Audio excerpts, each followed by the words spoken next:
been out of this one also, but you look at Gus right now. He's been in the playoffs. He's played 11 games. He's gone 4-6 with a record of 2.53 goals against average and a save percentage of over 91%. So that's a real plus for Minnesota. Hopefully that will follow through in this game here this evening. Gustafsson from Minnesota. Of course, Volstad gave up 8 goals in Game 1. Their guy wasn't much better. He gave up 6, and there was some debate, at least in the media circles.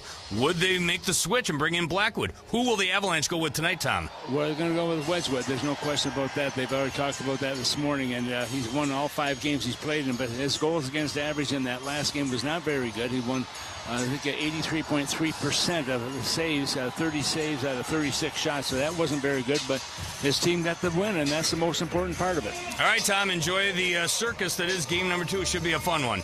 And you are the ringmaster. Thank you. There you go, Tom Reed at Ball Arena. The starting goaltenders, it'll be Philip Gustafsson against Scott Wedgwood. The starting goaltenders presented by Sherwin-Williams. Shop the Sherwin-Williams Super Sale and get 30% off select paints and stains through May 11th. Retail sales only. Some exclusions apply. See stores for details. The lineup report, no Jonas Brodin, no Joel Eriksson-Ek, and now Zach Bogosian out as well with a lower body injury. Josh Manson out for the Colorado Avalanche. There you go. We set the stage for game number 2, but we can only do so much. Now we give the keys to the car to Joe O'Donnell and Tom Reed. They join next. Get you ready for the drop of the puck. You're listening to Wild Hockey, presented by Grand Casino.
The following is an exclusive presentation of the Minnesota Wild, the National Hockey League, and the Minnesota Wild Radio Network.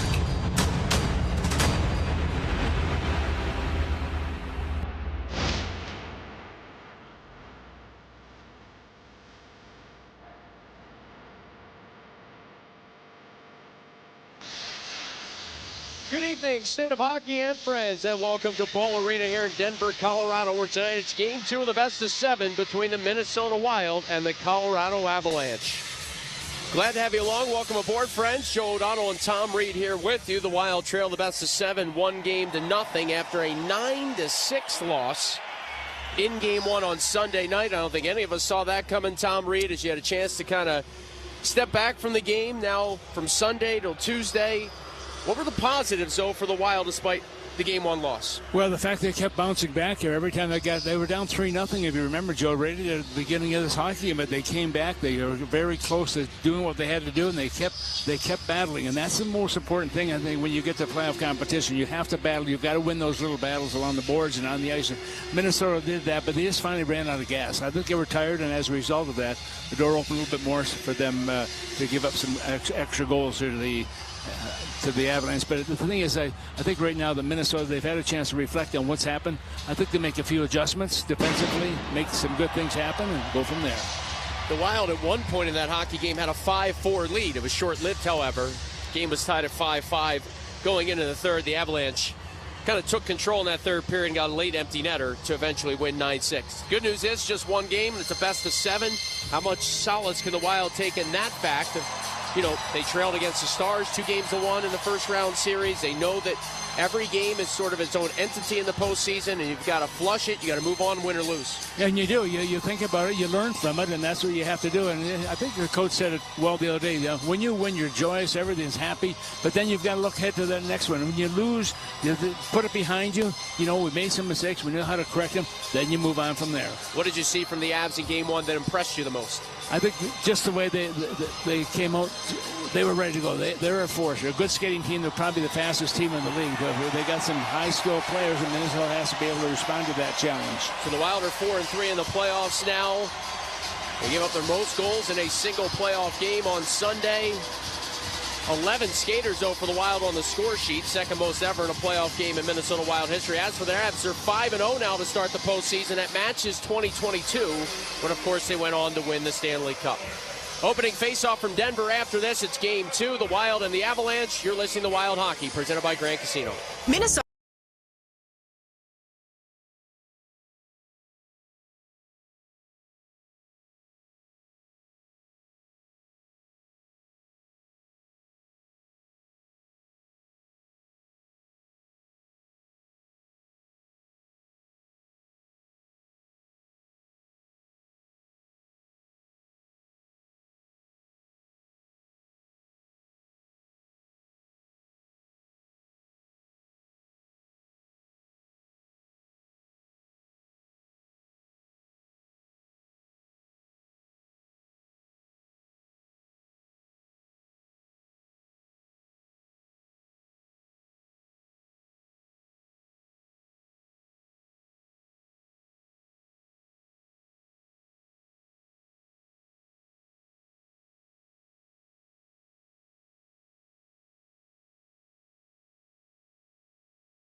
And now, live from Ball Arena in Denver, Colorado, here's Tom Reed and Joe O'Donnell.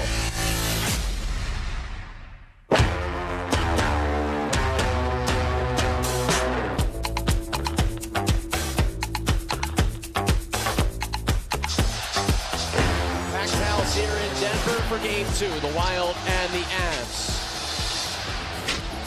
And it's a big one for Minnesota, trying to avoid a 2-0 series deficit. Philip Gustafson gets the start in net. John Hines said it a couple of times today, once to the local media, once to the broadcasters, he's hungry and ready for this opportunity. His last playoff game was Game 6 against Vegas on May the 1st of last year. He struggled down the stretch of the regular season, hence why he didn't start Game 1 in Round 1 against the Stars. But it's Gustafson and Wedgwood, the goaltending matchup. The Wild from left to right on your radio dial in the opening period, wearing their white jerseys tonight. The Avs in their dark uniforms skating from right to left in the first. Tom Reed, what does Minnesota need to do early in this game? The start is really important, especially for the guys on the ice, but more so for the guys on the bench also, to get engaged, get ready to get on the ice, jump on there, and after 25, 30 seconds, and just make your presence felt out there right away. I did notice the Avs had a much shorter average shift length in game number 1 than the Wild did, skater to skater. It's Minnesota in on the forecheck here. Hughes gallops to a loose puck, spins out of the left wing corner. Hughes helped it up high. Zuccarello has a lane, walks in with a shot, and that caught the glass. Right wing boards Hartman. Backhands, slaps one around the net for Kirill Kaprizov. Kaprizov center. Zuccarello jabbed at it. It deflects along Arturi Lehkonen, stumbles down, and then nearly turned that puck over. Will hook it back for Taves as both teams change. Devon Taves had 4 points in Game 1, and he scored in back-to-back Stanley Cup playoff games now. Game 4 against the Kings and Game 1 here the other night. It comes along to Makar, swept that for Brock Nelson. It was bottled up nicely by Jake Middleton. To loose puck, Matt Boldy. Boldy's got a 5-game point streak in the Stanley Cup playoffs. Boldy trying to step out of his own zone now. Lost it to Nelson. Middleton hounds him in the corner. Loose puck over the left shoulder of Gustafsson. Yurov sweeping at it. Kept in by Malinsky, who turns and filters it down low. Down to Chushkin now for the Avs. Worked it free. Nelson bumped by Johansson. The Wild get it out the center. Here's Yurov. Yurov crisscrossing at the offensive blue line, just fluttered it in. Wedgwood jumps on top of it. Our first whistle, $1:24 in. No score in Game 2. No shots by either side either. Yeah, Europe did a good job the other night. Also, he's played 5 games this year in the playoffs, and right now you look at him. Game 1, he picked up an assist here in this contest against this team, but he spent 5 seasons in the KHL between 2020 2025, and he's just one of those guys that's learning as he goes. The size of the ice, the speed, the physicality, and so on. So he's going to be a good player. Yurov won the 2024 KHL championship as the Wild start through center ice here with McCarron. A right wing feed, Vladimir Tarasenko, who has scored in back-to-back games. So center for Trenyon, had it sliced away. Comes back to Tarasenko, ripped to the right point for Faber. Hand it back along Tarasenko, goes rink wide for Hughes. Hughes trying to cut away Kadri, was knocked down. Ross Colton works ahead in a one-on-one against Faber, and a long shot by Colton hits the skates of Faber, catches the netting, and a whistle. Tom, early in this game, what will you be looking for from a goaltending perspective with Philip Gustafsson in mind? I'm looking for him just to be challenging to the shooters coming in there. When he gets the opportunity, he's a big body out there. He knows what he has to do. He's been around for a while. He's been in playoff competition before, but he's kind of the leader of the team here right now. He's got to keep the puck out of that net.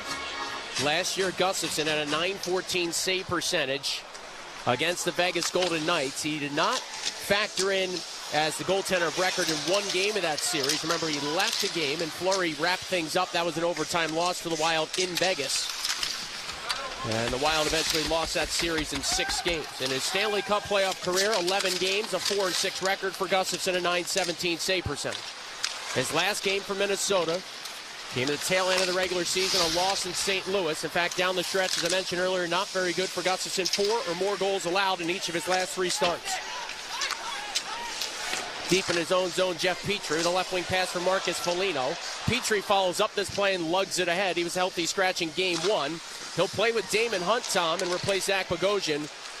And with a lot of rest and days off between games 2 and 3, makes sense to give Bogosian a break. He's been banged up a lot of this year. McKinnon starts in a drop pass through the slot. Nate is a backhander, and he scores.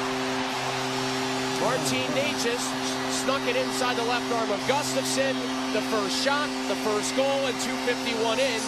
Necas has the opening goal for Colorado, and it's his first of the playoffs. Yeah, and it comes at 3 minutes and 51 seconds, 2 minutes and 51 seconds in the first period. And that's a tough one for Minnesota to go up. But Necas comes down on that right side. He picks up the puck, drop pass there. As he comes across also, he comes up more towards the net. But he cuts all but the hash marks and just goes to the backhand and just beats Gus on the high side there. And with that, it's in the net, and it gives the Avs that 1-0 lead. That's an important goal for them. Colorado 4-0 and scoring first this year. Here's a chance for the Wild. Kaprizov's in alone. He scores! scores. Kaprizov gets it right back. A breakaway that he rifled glove side right off the center ice draw, and it's 1-1 in game 2. And that comes at 2:57, so just 6 seconds apart between those two goals, and boy, what a difference that makes. That's what they did in that first game also, Joe. They got behind it, but they battled and they came back. They kept catching up. But at some point, they took the lead for a very short period of time, as you mentioned earlier. And right now, I think Minnesota certainly wants to make sure. Was he onside, though? I think he was, but it's close. The Avs are looking on their bench right now.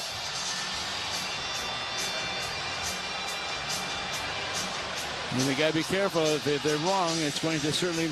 And we're going to drop the puck, so the goal counts. By the way, this was brought up post-game. There is debris on the ice. The Avalanche shoot off some type of cannon pregame. And the linesmen prior to game 1 during the anthem were picking up a lot of debris in the Wild's defensive zone. Just saw a little piece of fluttering confetti or whatever it was come down from the rafters again. And that's the worst thing. When you step on something like that, a piece of paper, anything on the ice, you're going to have damaging results because of it. Brent Burns lugs it ahead and slams it in. Fire wagon hockey in game 1. The 15 combined goals were the highest scoring playoff games in league history. And we're just over 3 minutes in. We've got one by each side already. It's going to be one of those games, you think? I don't know if I can handle that. Urov off a pass from Boldy carries the Wild ahead. Danilo Urov left wing side. Stops at the hash marks. Chunked it down below the corner, hoping for Boldy. Comes back to Urov, center. Johansson taps up top for Damon Hunt. Swept along for Petrie. Petrie banked it off the end wall. Hunt thought about pinching. He'll bail out as Cale Makar gathers for the Avs. The only player to score twice in game 1. There were 14 different goal scorers as Makar overhandles the puck, turned it over, and it's galloped along by Michael McCarron, whose shot is tipped by Taves out of play. Tom, what does that quick answer by the Wild do for Gustafsson in particular? Well, it certainly energizes him also, because now he's thinking, well, hey, we're tied at this point. We gave up the first goal, but they came right back and they held up.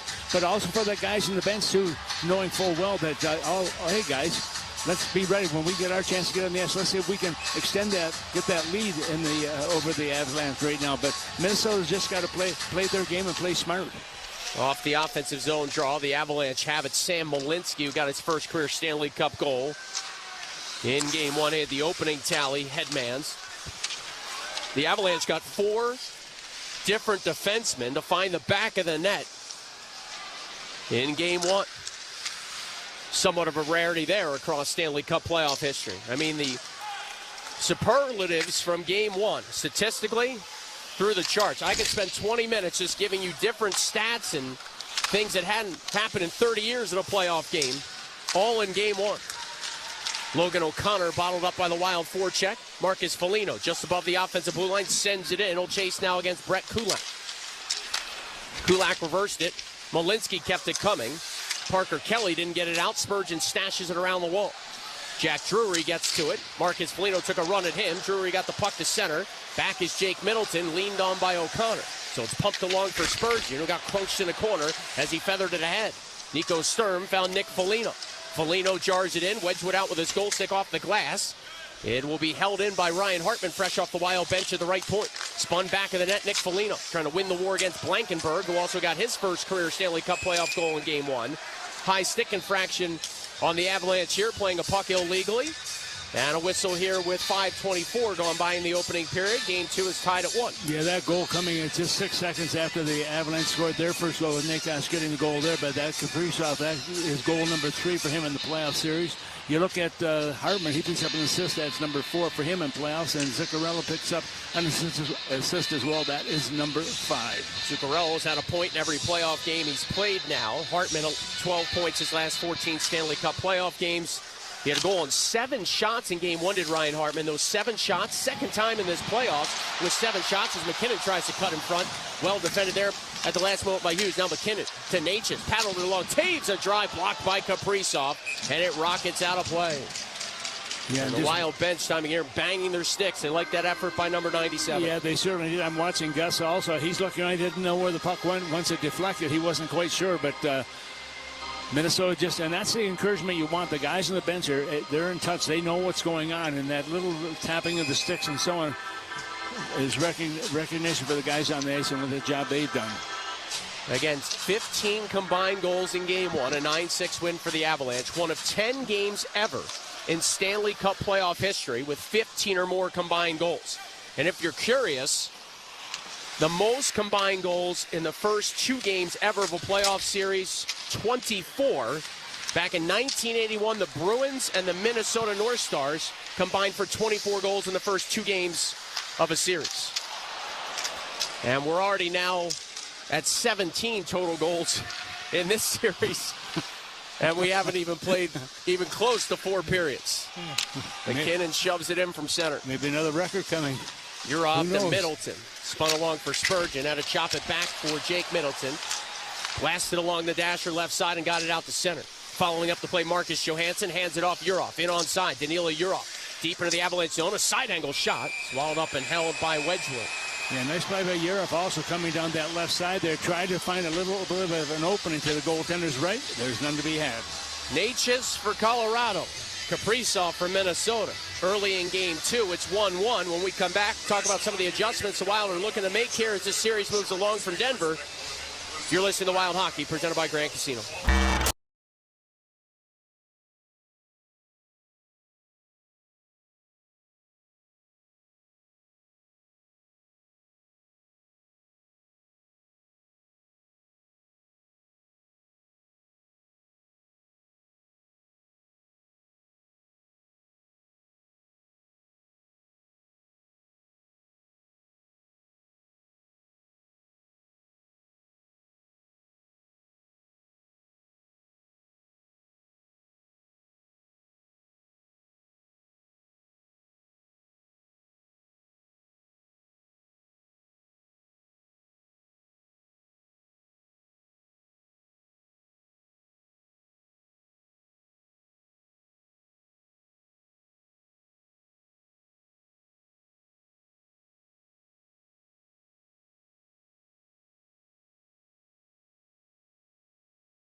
XM app.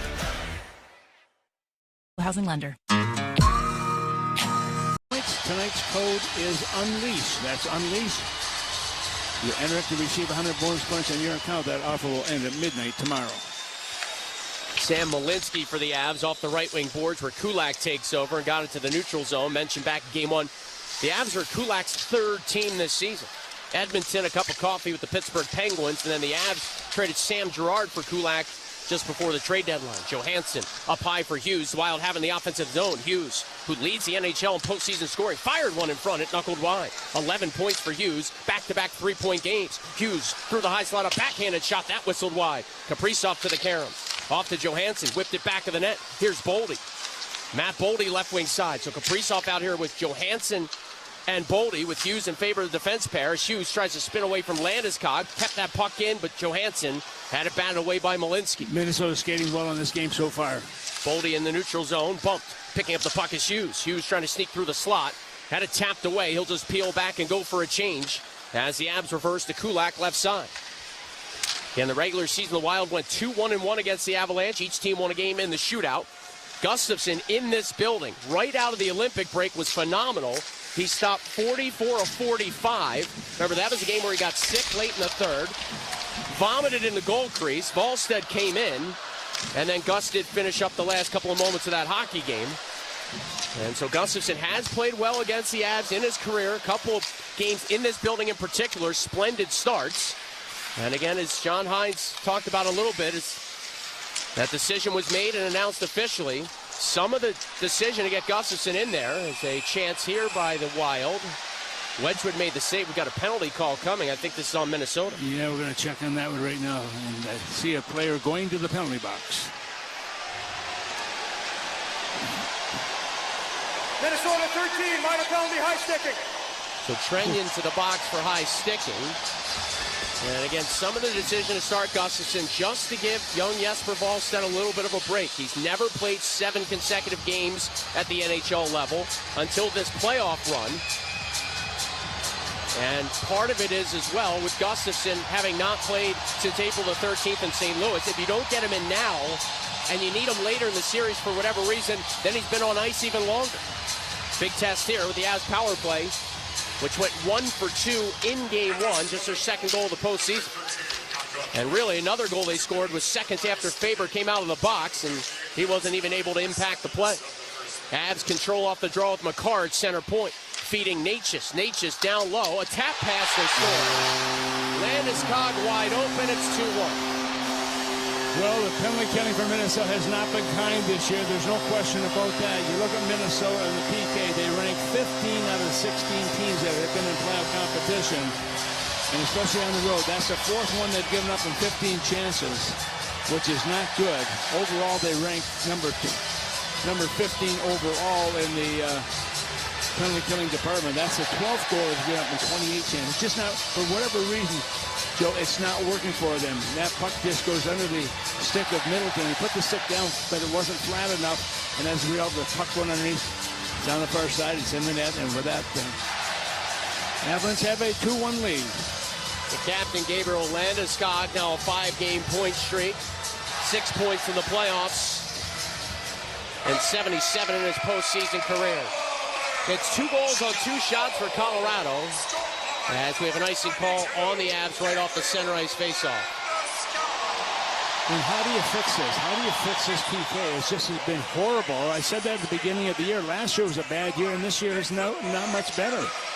Last year, the Wild in the series against the Vegas Golden Knights were at 72.2%. They've now allowed 12 power play goals in 7+ games this postseason.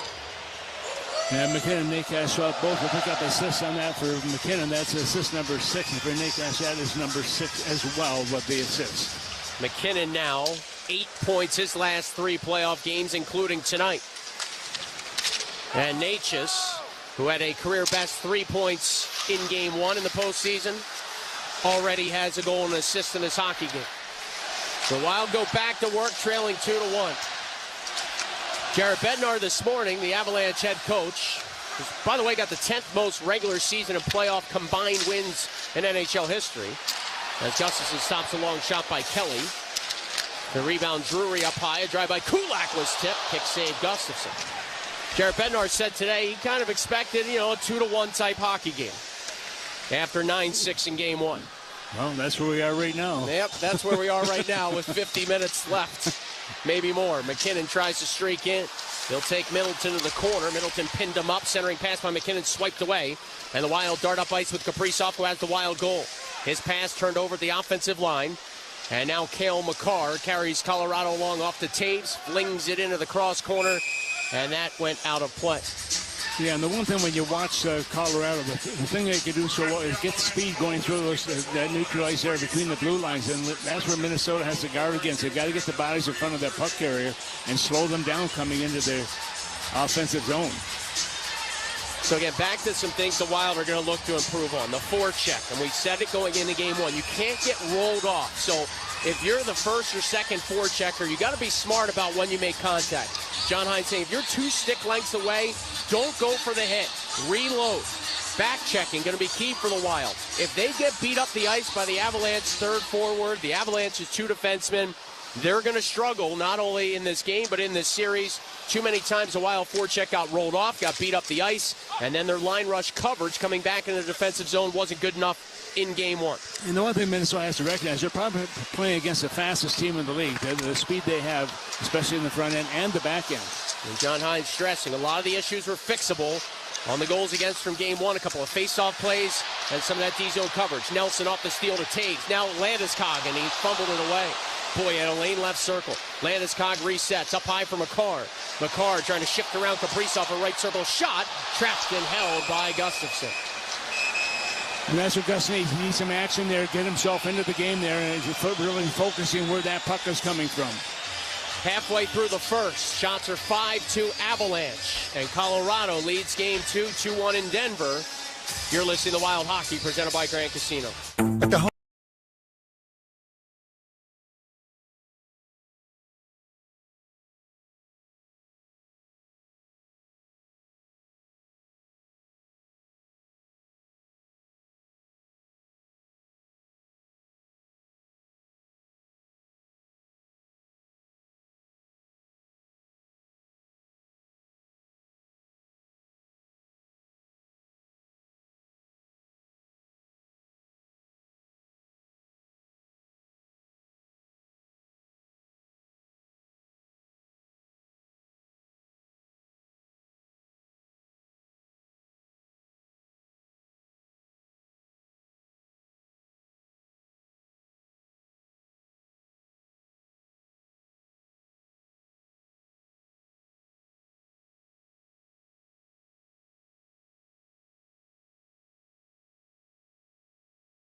In a few months, the Sharks, they'll draft second overall. The Canucks fall to third. That's it for now. Back to Joe and Tom. And San Jose will be number 2 in there. Well deserved, but Toronto getting a lot of just what they need.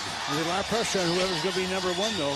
Whoever comes into that fold, no question about that, Joe. And right now, though, the pressure right now is on Minnesota to try and tie up this target. They have to stay out of the penalty box. By the way, the Vancouver Canucks still never won the draft lottery in franchise history, from what I heard earlier. And they had, by far and away, the league's worst record this season. A tough break there for Vancouver. Boldy was just clipped up high.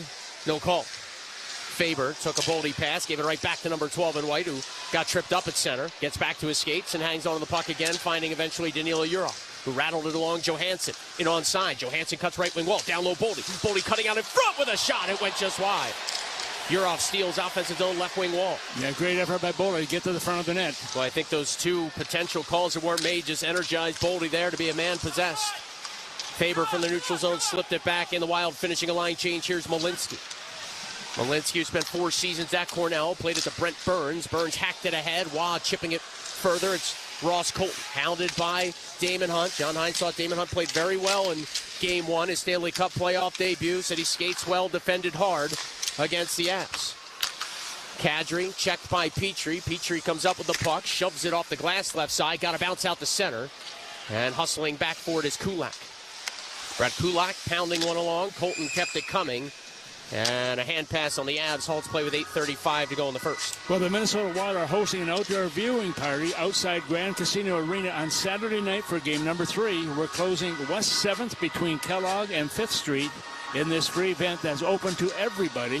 The event begins at 5, puck drops at 8 with food and beverage available. Get more information at wild.com/playoffs. And don't forget, right down the street, Tom Reed's Hockey City Pub. If it's too chaotic at the viewing party. It's going to be chaotic all along West 7th Street, I can assure you that. Zuccarello steals, couldn't find some help in the offensive zone. Zuccarello now keeps in just barely. It's sent out to center on a second effort by the Avs. Regrouped to Middleton, left wing boards by the Colorado bench, flips it in. Taves to Makar. Kaprizov checks him, tried to knock it free. McKinnon supported well and bursts up ice. Here's a 3-on-2 for the Avalanche. Right side Natchez, good stick by Middleton, deflected that pass away.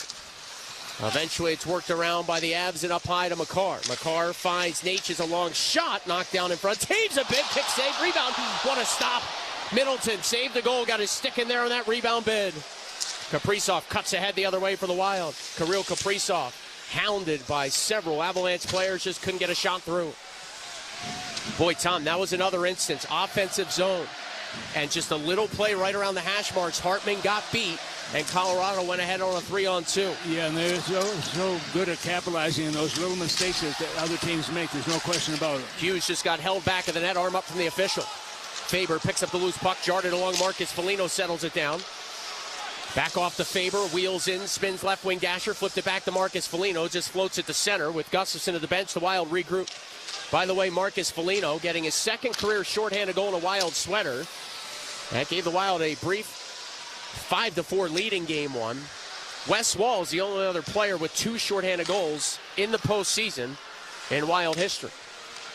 Again, a delayed call on the Avalanche. Hughes picks up the pace, starts through the slot, swept it back Faber with Boldy nearby, played it that way. Boldy tried to sneak it back to Faber, leaks to center. Again, the Wild peel back out. Faber trying to go to the bench. Kulak intercepts, and there is the touch-up. And here is the call for the penalty also going against the Canucks. All right, 11, 2 minutes holding. Brock Nelson to the box for the Avs. So we'll see if Minnesota can capitalize on the power play. You look at power play right now, they're at 14.3%. They've got 4 power play goals and 28 chances. And on the road, of those 4, 3 of them came on the road. The top unit's going to look a little different tonight. We saw Brock Faber out there with Quinn Hughes, so 2 defensemen in game one. Now Ryan Hartman stands to the right of Boldy. Boldy in game one was excellent in the faceoff circle, winning 4 of 5, and was dominant in the Wild's 3 power plays as far as getting the puck back. So it's Boldy, Hartman, Kaprizov, Hughes, and Zuccarello. And now twice this postseason, the Wild have had a different-looking top unit. Remember back in the first series, no Zuccarello for a stretch, and now no Eric Sinek. Boldy in the high slot to Kaprizov for a one-timer, swallowed up by Wedgwood with Hartman camped out in front. Yeah, Wedgwood hasn't not been too busy at this point. Minnesota, I think that's just their 3rd shot on net so far. 6 coming off the 6 of the Avalanche at this point, and the face-off to the left of their goaltender. 0 for 3 in game one were the Wild, 4 for 28 in the playoffs. Avs penalty kill, 84.2%, 16 out of 19 so far. Draw 1 to Hughes, who skates across the blue line. Now Kaprizov outside the right circle. Wild trailing 2-1 here in game 2. 6.5 minutes to go in the first. Kaprizov keeps looking and then sent one to the slot that Boldy jabbed wide. Hartman hustled to it. Kaprizov up top. Muscled it quickly to Hughes. Sprayed back along for Kaprizov off the right wing boards. Boldy on the pop-out play through the high slot with the shot blocker saved by Wedgwood. Rebound. Hartman couldn't jab it home. Puck not cleared. Another drive by Boldy. Tipped down by Hartman. He whacks away, and Wedgwood a couple of stops, and then he gets knocked into. Bodies all around the blue paint, and Wedgwood took a big collision there after the whistle. Yeah, bodies came right into him. Everybody's in that blue paint area except for the 2 Minnesota defensemen who are still just inside the offensive blue line. Boy, those are some big saves by Wedgwood. Boldy uncontested high slot. Boldy again from even longer range, and it tipped off something. The way I like, Joe, is the fact that Minnesota's getting opportunities. They're getting chances to get that puck to the front of the net, and Wedgwood had to be quick to that one. He was just a little bit lucky also on that play where the puck just kind of squirted under his pad. Was able to sit down on top of it. And then Taves threw Hartman onto his netminder, so nothing Hartman did foul there other than getting a chunk to Wedgwood. And pushing him back in the net. It's the Wedgie Chance start. One of the better nicknames in hockey, if you ask me. And you watch also Hartman, when he won the draw there, he knew where the puck was going. He goes right to that blue paint area looking for a possible deflection or get a rebound coming off the goaltender. But Wedgwood will have nothing of that one. That'll bring the face-off to the Avalanche goaltender's right. Drury won it back. Avalanche clear ahead and get it to center. Minute 20 left on the power play. Hughes resets, bursts back in, flipping it off left wing side. Zuccarello goes rink wide. Boldy. Boldy protects the puck, shook past the pressure of O'Connor. Feeds Zuccarello, fumbled it for a moment, rolls it back to Boldy. One touch to Hughes right side. Hughes along the boards, back to the left point. Boldy, a long shot, tipped by Hartman, knocked down by the glove of Wedgwood, and Brent Burns muscles the loose change down. What I like about Minnesota in this power play also, they're moving the hook quickly, they're going tape to tape, and they're getting opportunities. Hughes on the reset through the neutral zone, faked the drop pass, and then did swirl it back for Marcus Johansson. Johansson steps in over the blue line, got it to Kaprizov, tap back Johansson, trying to fight past the pressure, and got it to Hughes, whose feed was tipped. Urov rescues it. Left wing side, Jared Spurgeon, back to the point of Hughes. A quick shot, whistle wide off the end wall. Kaprizov jabbed it, then spiking it one was Urov, and he threw his head to the rafters as it went wide. Yeah, he thought he had it. Johansson right circle, good pressure, and presence here by the Wild. Power play. Hughes to Johansson. A goal line feed. Kaprizov floats one in front. Wedgwood sprawled out to get a chunk of it. No whistle yet. And now Urov getting manhandled in front by Lehkonen.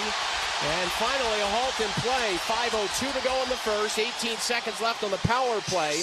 The shots are now 7 apiece, but game one still with a 2-1 edge for Colorado. Yeah, Urhoff was still down on him. Now he's talking to the referee also. He was not happy that there was no call on that. He thought there should have been, but none to be had. And with that, stoppage of play will bring the face-off deep in the Colorado zone. That last stop by Wedgwood without his goal stick.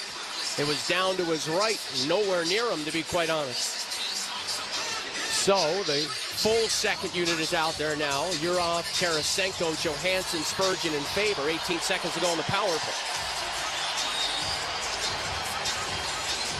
Draw to the left of Wedgwood. Urov trying to win it back. Tarasenko helps to the point. Brock Faber finds Vladimir Tarasenko. Goal line pass Johansson in the back post, a little too far for the reach of Spurgeon.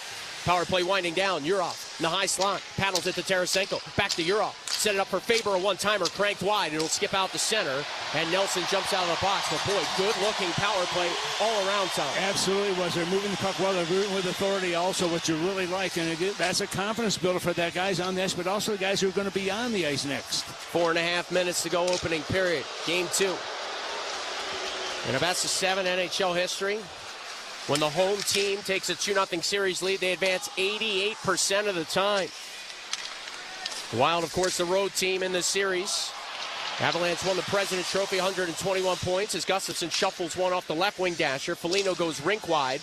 It's gathered by Faber and spiked along to Middleton. Chopped up by Marcus Foligno. Flings it along. It's Sturm with the Foligno brothers here from Minnesota, and that puck floated in from long range, is caught and held by Wedgwood. 4:03 to go in the first. When we come back to Denver, another good one shaping up in game 2. The Wild trail the Avs 2-1. You're listening to Wild Hockey, presented by Grand Casino. Hey, Wild fans, spring weather is finally here, but in Minnesota, that can be unpredictable. That's why it's good to know the knowledgeable and friendly dealers at Bryant Heating and Cooling, who will do whatever it takes to keep your heating and cooling system running safely and efficiently, no matter what the weather throws at you. Plus, ask your local participating dealer about rebates or 0% interest for 60 months for qualified buyers. Find your local Bryant dealer at Bryant.com. That's Bryant.com, official heating and cooling company of the Minnesota Wild. Take the leap. Make a splash. You want to keep up with your granddaughter. After all, she keeps you young. And a sore knee, back, or shoulder doesn't have to take that away. At TRIA, our physical therapists will help you treat whatever's holding you back. We use the latest therapy techniques and equipment to decrease pain and accelerate healing. With TRIA by your side, your body can do amazing things. Visit TRIA.com to make an appointment. She was the sister who went unnoticed. A daffodil might look plain next to a lily, but on its own there is much to be admired. Now, her greatest chapter is yet to come. The most important thing is to be yourself. From the world of Jane Austen's Pride and Prejudice comes a new BritBox original drama. Mary, you will flourish. Based on the best-selling novel, The Other Bennett Sister, now streaming only on BritBox. Watch with a free trial at BritBox.com.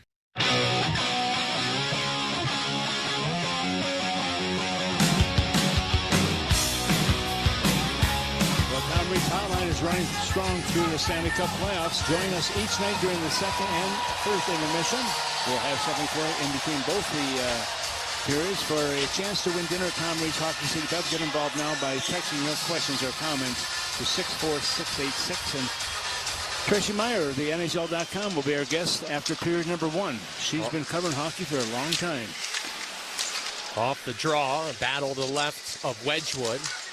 Scooped up by the Avs. It banks off Faber and gets to center. Faber and Hughes in close proximity. Hughes took over. Couldn't muscle past a good stick of Colton. Darting in now Nick Waz. Waz spins out of the corner to Colton. A hurried shot blocked by Michael McCarron. Wild don't get it out initially. McCarron battles. Got it free. Tarasenko just chips ahead. Boy, he's just shy of the red line. They're going to call that icing. Had the steam to cross the goal line. Yeah, McCarron, one of those guys who also has got that big body. I'd like to see him use that more in a physical presence, but he also can get some goals. He can win some face-offs for you. Able to do that. Yeah, in game 1, Tom, he won 16 of 22 face-offs, one of the best percentages in Wild history in a Stanley Cup playoff game on a minimum of 20 draws taken. And that's one thing that Billy Guerin did. They brought in players at the trade deadline that gives Minnesota a little more muscle with a hockey club, which they really needed. There's no question about that. Kulak off the one face up to the right circle. A shot at the outside of the net. As Gustafson was pushing to his left, Hughes to the loose change, carries Minnesota ahead, curls back now. Faber had to go to the bench, lost his helmet. Petrie's out there right now with Hughes as Nico Sturm in the neutral zone. Won a Stanley Cup with the Avs in 2022. Will force the issue up ice. And now Colorado retreats with Malinsky, drilling it off the boards. Kept in nicely by Marcus Foligno. Foligno then hog-tied by Landeskog. And Nichushkin through the neutral zone for the Avs. Swung it back. Kulak shot. Deflected. Pinball just wide. Hunt checked behind the net by Nelson. Hunt will retreat now on a spun back puck. Reversed to his left wing corner. His feed onto the tape of Petrie, who's got some open ice for the Wild. Jeff Petrie lugs it along and snaps it in as he hits the offensive blue line. Just over 2.5 minutes to go in the first, in game 2. 3 goals in the first, 8:24. Things have settled in a bit since. Wild 0 for 1 on the power play, Avs 1 for 1. The shots are 8-7 Minnesota, with Colorado leading 2-1. Middleton back to retrieve it from Gustafson. Broken stick of Nelson still back behind the Wild cage. It's sliced along. Zuccarello trying to chip it forward for Hartman. Taves hounding him. Now Kaprizov had it, lost it. Zuccarello whacks at it. Just driving it free for Hartman, a glove down. Hartman fought through some pressure, handed it back Kaprizov. Stepping it onside, left circle. Little chip move by Kaprizov. Swung it in front, intercepted by Taves, and flopped out to center. Middleton on the reset to Hartman. Waiting for a lane, finds Kaprizov over the offensive blue line right side. Drop past Zuccarello, a shot blocked. Zuccarello to his own rebound. Swept it to the point, Faber keeps in. His pass was dangerous right across the Wild blue line. Nate just took over and moved it along Lehkonen, finds McKinnon, watched by Hughes. A stop and shoot move by McKinnon, swatted away by the Wild defensively. Now Kaprizov left wing side in his own zone. Mohawks pass some trouble, weaves it back for Hughes as both teams change. Final 90 seconds of the first. Onto the tape of Matt Boldy. Was that Quinn Hughes' pass? He'll just deal it back the way of Hughes. Again, leading the postseason in points coming into this hockey game. Fastest ever to 10 career Stanley Cup playoff points in Wild history, by the way, as Johansson got to a failed goalie handle. Side angle shot ricocheted off of Wedgwood. The Wild keep it in the offensive zone. Boldy looking to center, blocked by Kadri. Boldy hounds to get it back. Whipped it to Danila Urov. Urov on the interchange, banked it down deeper into the Avalanche zone, but Kadri able to swipe it free, and Colorado gets to the center. Quick regroup by the Wild. Right back in on side right wing, Boris Johansson turned to his backhand, tried to leak it in front, he did. Urov dumped the man, couldn't come up with the puck. He was open in front, had he been able to get a stick on it, Tom. Yeah, I would have liked him to dump the puck in there, not the man. Yeah, he and Taves tangled up. Taves went into his net, but Urov couldn't get a stick free in time. Final 40 seconds now. The first is Landeskog sails to center. A bouncing puck in the neutral zone. Hustling to it, Faber. Twisted along for Hughes. Another thing to consider with all the time off. Game 3 not till Saturday. Hughes and Faber should be able to play a ton of minutes tonight. Steal by Tarasenko on a neutral zone giveaway. 20 seconds left in the first. Tarasenko darts in. Taves stick checked him well. Tarasenko couldn't get a shot through. At the right point, Faber a bit. Blocked. Landeskog to it. Skating the Avalanche to center. McCarron picked his pocket. One last chance for the Wild. In over the blue line right side comes Petrie. Petrie deep in the Avalanche zone with a shot that tips with 4.1 seconds left in the first. A face-off coming up. Yeah, that tipped off the goaltender into the netting, and so they'll keep the face-off deep in the Avalanche zone here with, 4.1 second remaining in the first period. Avs lead by a score of 2-1. Avs has had 7 shots in the first period. Minnesota with 9 shots. Minnesota's playing well. They're skating, they're moving the puck well. They're getting themselves in a position where they can receive a puck to make something happen offensively. And they're going north with it, which you like to see. Avalanche win this draw back. Kulak takes it along his end wall. He's leaned on there, and that takes us through 20. So Natchez at 2:51 on the first shot that Gustafson saw. 6 seconds later, response by the Wild. Kaprizov uncontested. But then the Avs on the power play at 8:24, striking for a 2-1 lead. After one period in Game 2, that's where we stand. Colorado 2, Minnesota 1. Tracy Myers from NHL.com joins Tom Reed in a moment here from Ball Arena in Denver.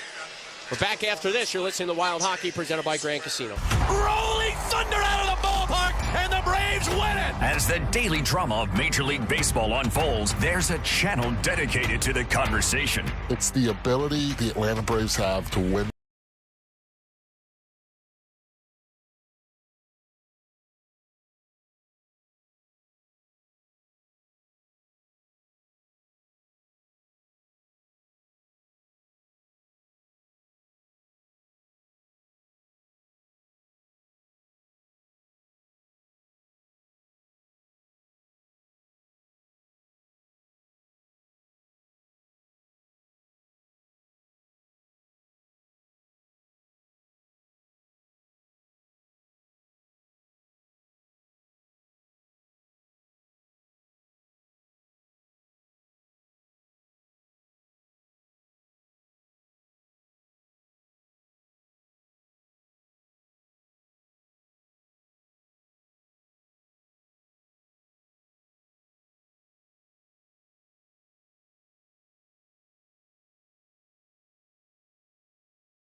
A chance for the Wild. Kaprizov's in alone. He scores! Kaprizov gets it right back. A breakaway that he rifled glove side right off the center ice draw, and it's 1-1 in game 2. And that comes at 2:57, so just 6 seconds apart between those two goals, and boy, what a difference that. And joining me right now, also watching the game, Tracy Meyer from the NHL.com watching this. And how quick was that? I mean, you give up a goal, and we saw a lot of goals the last game. Yeah. We did. But at the same time, that was a huge goal for Minnesota to come back like they did in that getting their first goal. No, absolutely. And I was finishing up typing one goal, and all of a sudden you look up and there's another one. And great feed from Ryan Hartman, who Chicago Blackhawks folks know very well from back in the day. Yep. And so just a great quick strike. And we were just talking to Kaprizov yesterday about him getting going a little bit and everything. And nice one for him. Yeah, it really has been. When you look at that first game, also, I mean, how anyone could have that 15 goals in that game, 9-6, and you're going, what has happened here? Right. Where's the defense? There didn't appear to be any. No, and you've got two teams that defense is, as much as they can score, defense is very much a part of their games, be it regular season, be it in their first rounds here. That was quite the surprise. It was funny. I was listening to the telecast, and they were talking about the last time that it happened was Calgary-Edmonton. I believe it was 2022. I was at that game. I clearly have blocked it out. because of that many goals. But no, I mean, listen, as Jared Bednar said this morning, he'd love a 2-1, 1-0 game. We're at 2-1 right now, but if you're a fan of hockey and you love scoring, it was a tremendous game. I mean, it was fun. It was exciting. It was exhilarating. But if you're a fan of defense, you were probably cringing a few times. Yeah, and if you're a player, it's fun on one side, but not so much on the other side. No, exactly. But the one thing Minnesota kept doing, they kept coming back. Yes. They gave up the first 3 goals of the game, but they battled hard, and they knew they had to make some adjustments going into a game like today. And right now, this is a very important game for Minnesota to win. They don't want to be down 2-0 going back home. Absolutely, and this time of year, you know it and I know it. It's about the mental toughness as much as it is the physical, right? And game 1, like you said, almost said Winnipeg. The Wild definitely showed their mettle there, and came up short. But in years past, would they have even come close? There are times. But, John Hines was talking yesterday about the guys that they have on this team who maybe they haven't been in Minnesota the entire time, but they have experience from the playoffs, from playing for different teams. And so they know the grind. They know what it takes at this time of year. And, it's just good to see. I think this is going to be a very competitive series. Even past game 1, I know that was crazy. But, the Wild are a different beast this year from what I've seen, as far as I can see. Yeah, I thought Billy Guerin did a nice job at the trade deadline, bringing some muscle, but also some good experience for this hockey club to help his team get into the playoffs and hopefully get beyond the first round. You all took Nick Foligno from us in Chicago. He just wanted the brothers together. I get it. No, but you have him who's just, as you know, just a tremendous voice. And, he's still a good player, but that voice and that veteran leadership is something that you can get. You bring in McCarron, who nice big body. Obviously Quinn Hughes was the big fish. That, and you're just seeing that on display here. I'm just watching every time him and McCarr are on the ice. It's just beautiful. But no, Billy Guerin has done a tremendous job with his team getting ready for the playoffs. Yeah, and I don't know if we really realized how good that he was going to be for us when we got him from Vancouver. I mean, he's one of those guys that controls the puck so well. Yeah. But to watch him game in and game out, and Quinn does a great job of just controlling the puck. And he's hard to get to. Even though he's got the puck on that blue line, he follows that blue line, and they can't get to him. No, exactly. I mean, he changes a team, right? I mean, that's why you go and get a guy like that, is it just kind of alters things and it molds things better, and he's just such a world-class player.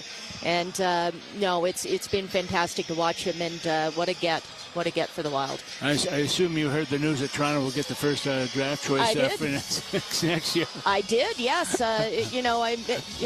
Sorry, Blackhawks folks back home. You had enough. You guys had enough. Yeah, they've done all right over the last couple of years, and even 4, I'm sure they'll be fine. But so a lot of stuff going on in Toronto right now. But that's great news for them.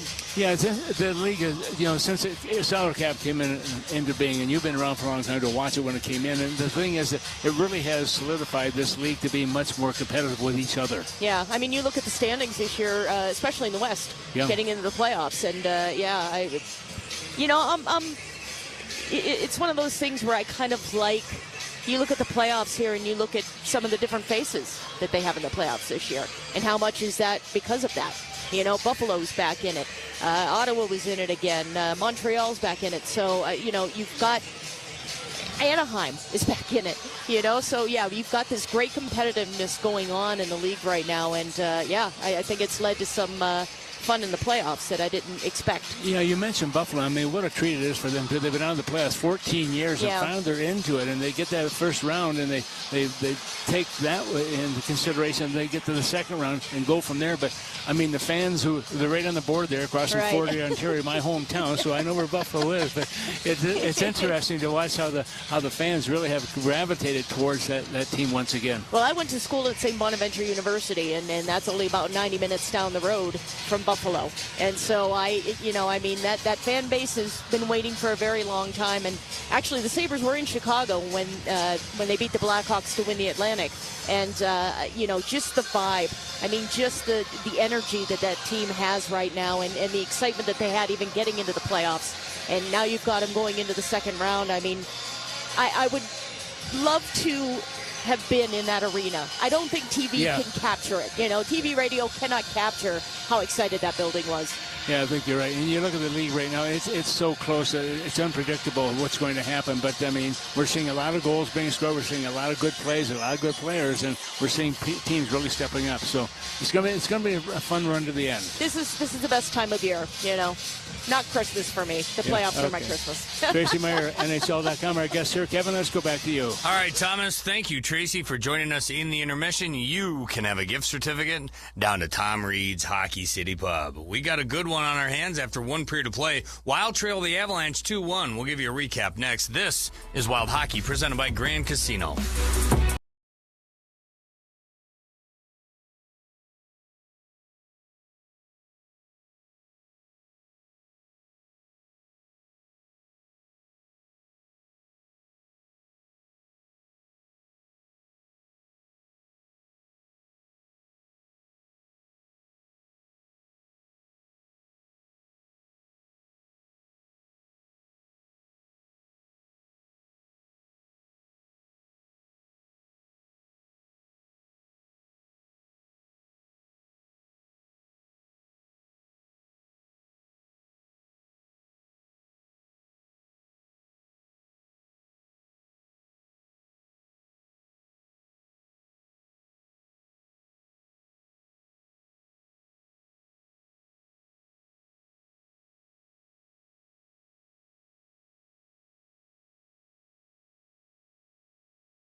Avalanche, both teams score on their first shot on goal. Nate just scores for the Avalanche. The thrill for the Wild.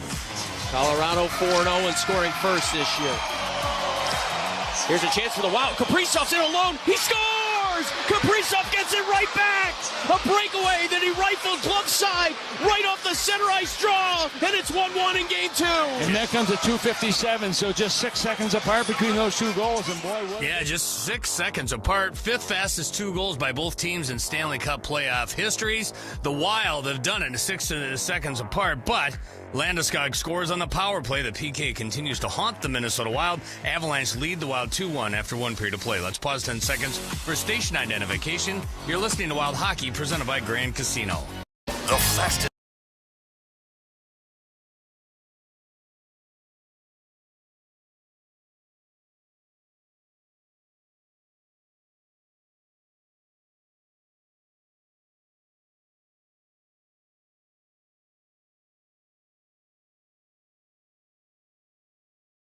Replacing Jesper Wallstedt. Thus far, the Avalanche a sparkling 1-for-1 on the power play as they needed just 15 seconds to score. The Wild 0-for-1 with a man advantage, but did have 5 shots on goal with the power play. They didn't find the back of the net, but they're showing improvement. It's a start, right?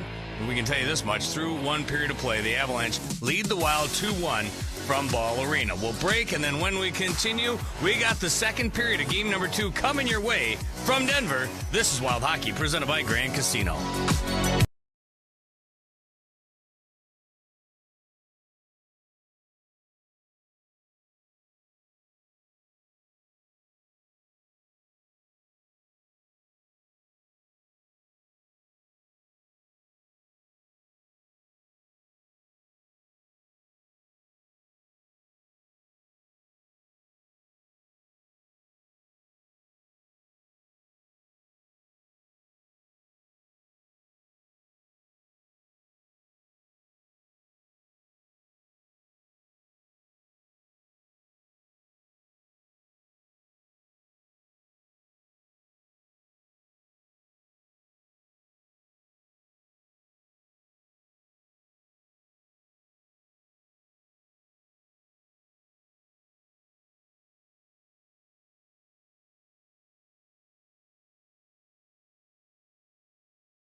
at some point in the third period. We got a one-goal game here, but still a lot of hockey left with the Wild skating from right to left on your radio dial in the second. Avalanche from left to right. All right, Tom, felt like the Wild settled into the first period. What'd you see? I liked the first period. I really did the way the Wild played. They were skating. As a result of that, they're making good decisions with the puck also that had a chance to make some good things happen. And also the guys coming on the ice, and those player changes have really been terrific in the way they've come onto the ice and they're ready to go. Faber, right point, holds his own, spun it around the end wall. Getting to this, Natchez out now for Arturi Lehkonen. Natchez follows it up, darts into the Wild slot, trying to step around Faber. 100 points in the regular season, 7th in the NHL in that category for Martin Natchez. Faber, left side, one hands it along. Zuccarello uses glove to get it up, not out. Devon Taves will activate, swerving it off McKinnon, threw one in front. It knuckles around. Hartman gloves it down to his stick and clears to center. In fact, all the way down it goes, icing on the Wild. Yeah, I don't think you wanted to do that, but nonetheless, you got it out of the zone now. Now that you have to win the draw, which hopefully will go Minnesota's way. And that draw is so important, especially in the defensive zone. And it'll be to the right of Philip Gustafsson. Game one, the Wild won 63% of the faceoffs opening period here in game two. Colorado won 67% of the faceoffs. They win another one here. Kulak turned it over. Kaprizov steals. Nichushkin trying to chase him down. Kirill Kaprizov at the end of his shift takes it into the right wing side of the Avalanche zone. Sent it up high for Spurgeon, fresh off the bench. His snapshot is caught and held by Wedgwood. Nice play by Kaprizov also. Wedgwood able to see that puck coming all the way in. He grabs onto it. That'll bring the face-off, I believe, is going to be to his right. Well, when playoff tickets drop, every second counts. Be the first to know and secure your seats before they sell out. Text playoffs to 222100 to sign up for Wild playoff ticket alerts now. Mentioned the rarity of 15 combined goals in a playoff game. One of 10 times ever. Brett Kulak of the Avalanche was with the Edmonton Oilers in 2022 when they had a 9-6 loss in game one against Calgary. Edmonton won the next 4 games of the series. In fact, that Oilers team in 2022, as Ross Colton carries in, feeds Nick Waugh for a shot, and he scores. Wow.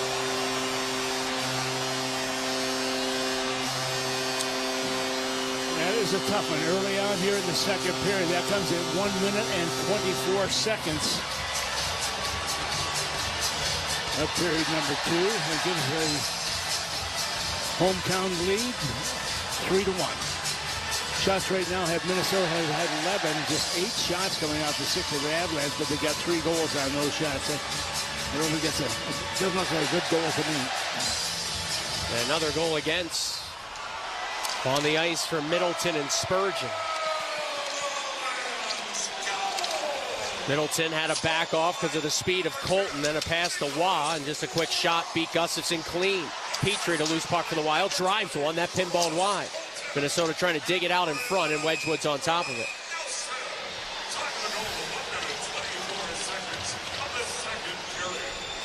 Just got to get a save there. Yeah, they do. That shot was blocked also. You can see that shot coming from the left side of right side of Minnesota, and Ross Colton got in front of it. And boy, he is in some discomfort as he goes over to his bench. Yeah, he's shaking his left glove, Tom. That one really hurt. Not a lot of protection on those gloves. Colton won the Stanley Cup with the Lightning in 2021. The year prior, Zach Bogosian won it with Tampa Bay. Then Bogosian went on to play one season with the Maple Leafs, came back to Tampa when they lost in 2022 in the final to the Avalanche. Drury a shot from the slot. Petrie knocked that away. Logan O'Connor cuts out with a backhander, stopped by Gustafsson. Rebound not cleared. A shot by Blankenberg, missed high and wide. Avalanche buzzing here, leading 3-1 in game 2, early stage of the second. A pass from the left wing boards, knifed through the blue paint and wide. Yeah, Minnesota's got to get that speed up that we saw in the first period. O'Connor barrels back in, trying to turn Damon Hunt. Logan O'Connor around the net of Gustafsson. Up high, a pass rolls all the way back down the ice. Shots are 11-9 Minnesota, but the Avs have a 3-1 lead. Wild from right to left on your radio dial in the second. Up ice pass by Colorado. They were in early. Natchez streaking ahead. And so this is a whistled down forecheck that never really amounted to much. And the officials will talk about where to put the face-off with 17:20 to go in the second period. And the thing, when you're playing a game like this, and when you're the visitors coming in playing against the hometown team, you've got to get some good saves from your goaltender. They really have to step up there and make some saves. And I'm not seeing that right now, unfortunately. But Minnesota's got to find a way to bounce back here. They're down by 2. You got plenty of time. Shots right now 11-9 in favor of the Wild. But they need to find a way to get some shots, quality shots to that net of the opposite end. Third goal of the playoffs for Wow at the overtime winner in Game 2 against the Kings, as the Avalanche eventually swept Los Angeles, their 6th ever sweep in franchise history. Holding it at the point is Taves. Over to Makar. Makar across the blue line. A little stop-and-go move. Shot one that was blocked. Came free for Taves in his bid. Rose high and wide with both Faber and Zuccarello trying to dive to block it. Back at center ice is McKinnon. Rink-wide pass. Taves rattles it in. Gustafson watches to his right. Hughes was wrapped up, but he emerged with the puck. Hughes fakes the pass and then laced it along Zuccarello. In onside. Flicking one rink-wide. Ryan Hartman jabs it off the end glass. Kaprizov trying to hustle to it, followed up by Zuccarello. Puck squeezed free by Taves, however. And Valerie Nichushkin through center ice to Brock Nelson. He picked up a helper on that most recent goal. Nelson down below the Wild goal line. Zuccarello just blew a tire. Kaprizov steals in his D zone with Jake Middleton. Will bolt ahead. Kaprizov in onside. High slot, now right circle. Fired one in front. It ricochets off a shin pad and out the center. It's rescued by Damon Hunt, fresh off the Wild bench. Hunt twists behind the net of Gustafson. As we had 4 minutes expired time in the second. Now Nick Foligno. Foligno skates through center and fires it in. Marcus Foligno in on the forecheck. Avalanche cleared off the glass. Well kept by Petrie. Slashed it down low. Marcus Foligno protects in the corner. Points in back-to-back games of the playoffs for Marcus Foligno. Joining the scrum is Nico Sturm. Nick Foligno nearby supports as well. Marcus Foligno kicked it free. Now Nick Foligno back of the net. Coming out right side. Spun one in the back post. It'll roll all the way up to the left point for Damon Hunt to drill down low.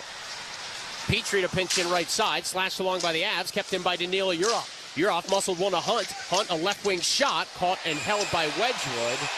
As Marcus Foligno was trying to get net front position there against the veteran defenseman Brent Burns. Yeah, just getting the shots from there, looking for some possible rebound or deflection coming in there. And you watch the players, even in the morning skate, practicing the deflections in front of their net and just have a great eye for finding the blade of that stick or the shaft of that stick. It's just a piece of it to change the direction enough where the goaltender can't handle it. Good shift, though, Tom, by that line. Yeah, it really was. I mean, the thing is, and that's the communication is so important, Joe. I mean, being down there with those three guys and they're talking not just on the ice, but when they go to the bench and they talk about, here's what we could have done. Something a little bit differently. Let's try it next time and see where it goes. By the way, Burns was a -3 in game one for the Avs in their 9-6 win as Boldy offensive zone off the one draw finds Hughes, who activates. Hughes left wing boards bottled up, so he swept it to the right point. Faber banked it off the end wall, looking for Johansson and Boldy, but Colorado gets to it. And Logan O'Connor played his collegiate days with the Denver Pioneers, skates it along for the Avs. The Wild slow down that rush. Another try here for Parker Kelly of the home side, pumps it deep in the Wild zone. Spun around by Urov. Faber took the check to get it to Boldy. Rink wide for the weak side defenseman Hughes. Quinn Hughes leading the rush. Checked nicely there by Jack Drury, and the Wild have to regroup at center. Johansson was bumped by O'Connor. And Colorado, good effort to sweep that puck in. Jared Spurgeon settles things down for the Wild. With the injury to Brodin, Spurgeon now stands alone. Top the Wild postseason games played leaderboard. Him and Brodin had been tied coming in to that game 6 against Dallas, where Brodin was unavailable. Natchez for the Avs. Spins and shakes. Tarasenko staying with him. Natchez right circle a shot. And that's held by Gustafson. Yeah, just watching in front of that Minnesota net also. Just trying to move players out of the way. And that's what Middleton was doing. Actually chasing a player in behind the net. Just to make sure he can get back in front, take the eyes away from the goaltender. But right now the faceoff will be deep in the Minnesota zone to the left of Philip Gustafson. McCarron, sorry, Tom, and McKinnon on this draw. Yeah, that Natchez is so quick also. He's got the quick turns. He's got the good acceleration. So reset, do the draw to the left of Gustafson. Nathan McKinnon played his 100th career Stanley Cup playoff game in Game 1 of this series. Had the empty netter late. Now time for the 7th most Stanley Cup playoff goals ever in a player's first 100 postseason games. And the guys ahead of him, you'd imagine, hockey lord. Taves back as the Wild scaled it ahead. Natchez on the regroup, found McCarr. His pass off the mark, icing coming on the Avs. Well, everything Wild all in one place. Sign up to get team news, player updates, ticket information, game day details, and much more delivered straight to you. Stay connected at wild.com/stay connected. Faceoff is going to be deep in the Avs zone right now to the left of their goaltender, who hasn't been near as busy as Minnesota would like him to be.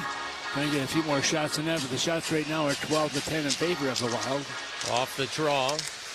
McCarr slashed it ahead. And now it's whipped to center. Natchez watched by Hughes. Natchez right wing board. Shams on the brakes. Squeeze it along. It's McCarr darting down low. McCarr centered, and that puck ricocheted around. Now Taves hammering one rink wide off the glass rather than shooting from a good area. Yeah, I was wondering why he didn't shoot to the net. He had plenty of time. Yeah, so Wild deflect the pass here that ends up in the stands. On game number 1, the Avalanche had 43 shots. The Wild had a boatload as well, to their credit. They finished with 36 shots. Hasn't been the same story shots-wise in game 2, but the scoring is certainly on a similar pace. It is 3-1 Colorado, timeout on the ice. Still early in the second. You're listening to Wild Hockey, presented by Grand Casino. Got kicked.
Shots right now have Minnesota in the lead in that department, 12-10 on the other side. Minnesota's got to get some firepower going here. Shot blocked by the Wild. It's lobbed ahead. Marcus Foligno chips in. Malinsky and he to the corner. Marcus Foligno, the first man there, got hit hard by Malinsky. Nico Sturm follows it up. Rifle one of the point, but that draws Spurgeon out to center. Spurgeon D-to-D for Jake Middleton, who swats it ahead. A tip in now by Nick Foligno. And back in on the forecheck goes Marcus Foligno, this time against Kulak. Sturm supports right away, but the puck dug free by Malinsky. Shoved to Nichushkin, who spun off the hit. And Malinsky leads Colorado ahead. Chopped it in past Spurgeon. Middleton there first. Trying to jab it free for his defense partner. Spurgeon along the glass right side.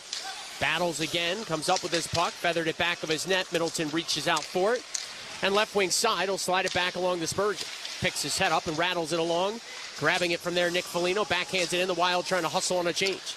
Avs quickly transitioning along. It's Kadri. Flinging it in. Nick Waugh, who just scored, goes in first on the forecheck. Petrie spun off that check. Kadri tried to roll it in front. Deflects along for Taves, who spun it back of the net. Nazem Kadri, a little side angle backhander at the outside of the cage. Kadri to the point now. Burns chops it back down low. Getting to it for a moment, Urov. Met there immediately by Taves, who broke his stick on that collision. And now Petrie deep in Minnesota ice, stops, waits left side, and starts ahead. Avalanche is finishing a change. Marcus Johansson, a long shot off the rush, hit the mask of Wedgwood and deflects out of play. Well, Minnesota's going to keep on shooting that puck, no question about that. And the thing is, Minnesota does a nice job of coming out of their own zone defensively, and the shot by Johansson right off the mask, as you call it, Joe, the netminder, and kind of look around, where did that come from? He's going to go to the Avalanche bench is Scott Wedgwood, and Donnie White, one of their equipment managers, takes a look at the mask.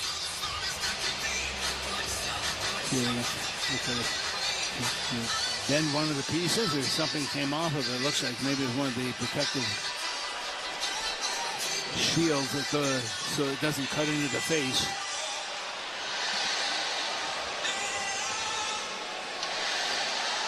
And so a bit of a delay here as Wedgwood continues to get his mask worked on by the Avalanche bench with 12:06 to go in the second period. And the Wild trailing game 2-3-1. Yeah, and that's one of the situations you can't even worry about the scoreboard right now. Minnesota just has to worry about getting that next goal. I mean, that'll really help go a long way to bring them back into the fold here. But they're down by 2 right now. They've got to find a way to get that quick without giving up something here. The Avalanche with those 9 goals in game 1, a franchise record. They had scored 8 goals in a playoff game 3 times. 1996, 2002, and again in 2022. 2 of those years they won the Stanley Cup, where they had 8 goals in a playoff game. 7 skaters had multiple points in game 1 for the Avalanche. The entire series, the Wild played against the Dallas Stars. Only 6 skaters had multiple points in the whole series. And the Avs had 7 rack up multiple points in game 1. Hartman on the draw against McKinnon to the right of Wedgwood, who's got his mask fixed or got his backup one on. Couldn't determine there what they ended up doing at the Avalanche bench. That was a long delay, though, from our usual standards. Yeah, I think they fixed it, able to fix it right at the bench. That was a good thing for him. And now Zuccarello takes the draw. Hartman thrown from the circle. Zuccarello muscled it along. To the left point it comes Hughes. Hughes surveys. Pop-out play. Kaprizov a one-timer. Tipped and stopped by Wedgwood. Avalanche break it out left side and sling it ahead. This puck deflected, so no icing. Scurrying back is Hughes. Nate just wraps him up. Giveaway by the Wild on this breakout. Natchez firing one to the right point. McCarr immediately across the blue line. Hughes was way out there to pressure him. Now McKinnon behind the Wild net. Comes out in the glove side of Gustafsson. Worked one up high. A hammered shot by Malinsky. Rifled wide. McCarr to the carom. Now Malinsky shooting one. Gustafsson had a clang off him. Rebound off the glass to his left. Or it's chunked around the end boards. And Brock Faber's going to pick it up for the Wild and spike it ahead. We'll see if this defense pair switch sticks for the Avs and Jared Bednar, but that time it was Malinsky and McCarr out there, not Taves and McCarr. Minnesota steals at their own blue line. Darting ahead, Trenyon. A drop pass for Hughes. Left circle, Hughes shifting with it. Fired a shot that hit McCarron and never got through. McCarron now battles deep in the left wing corner. He pried it along, but Hughes was going for a change. So hustling over to keep in Spurgeon, he did. And it's McCarron now left side, deep in the Avalanche zone.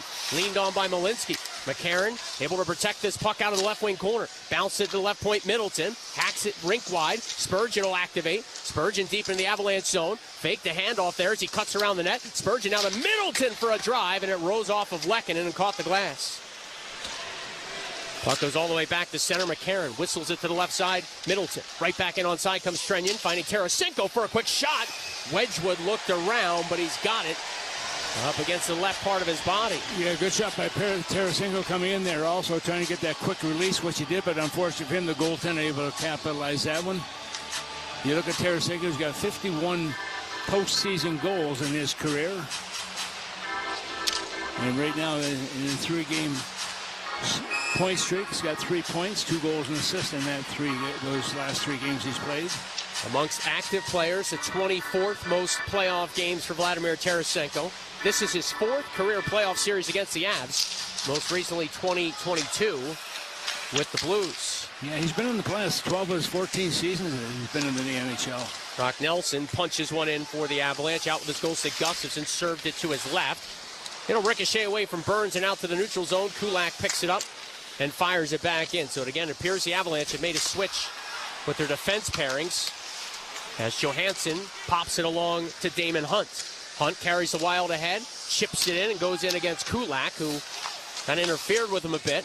Puck rolled around by the home side and out through center ice now is the Chushkin on one-on-one with Faber. Hunt came over and laid a heavy hit on the big Russian, and the Wild pick up this puck. Yurov trying to sneak free. Burns drills it the other way. Hustling back is Kaprizov because Nick Waz started in, dropped it off for a shot. Stopped by Gustafsson.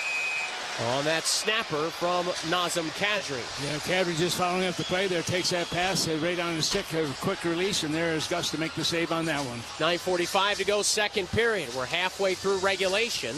Shots are 15-13 Minnesota, but the Wild trail game 2 in Denver, 3-1. You're listening to Wild Hockey, presented by Grand Casino. Oh.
Well, Joe, Minnesota needs some shots on net. They need some goals. Obviously, they're down by 2 right now with 9:45 to go here in period number 2. And the faceoff deep in the Minnesota zone to the left of Gustafsson. Avalanche scoring somewhat early in both periods so far in game 2, and they've got a 3-1 lead. Sturm and Waugh on the draw. Now Waugh is thrown for the circle, so Kadri in to take it. He had a goal on 8 shots in game 1, did Nazem Kadri. Avs reacquired him right before the trade deadline. He was here in 2022 when they won it all. Burns retrieves a loose puck, shuffled it ahead. Waugh looking for Ross Colton at center, broken up, and the Wild start in. Marcus Foligno with some room left side, a shot, sailed just wide. Spurgeon could not keep the blue line right wing wall. They'll take a heavy hit along the dasher then from Colton. Continue to battle. Does the Wild captain, moving it along for Sturm, who flew it in from center. Minnesota can't keep this puck in. Kadri over the offensive blue line. Lehkonen swung it right back. A long shot goes wide to the corner to the left of Gustafsson. It's gathered by Marcus Foligno, but a penalty call. It's a trip, and it's on the Wild.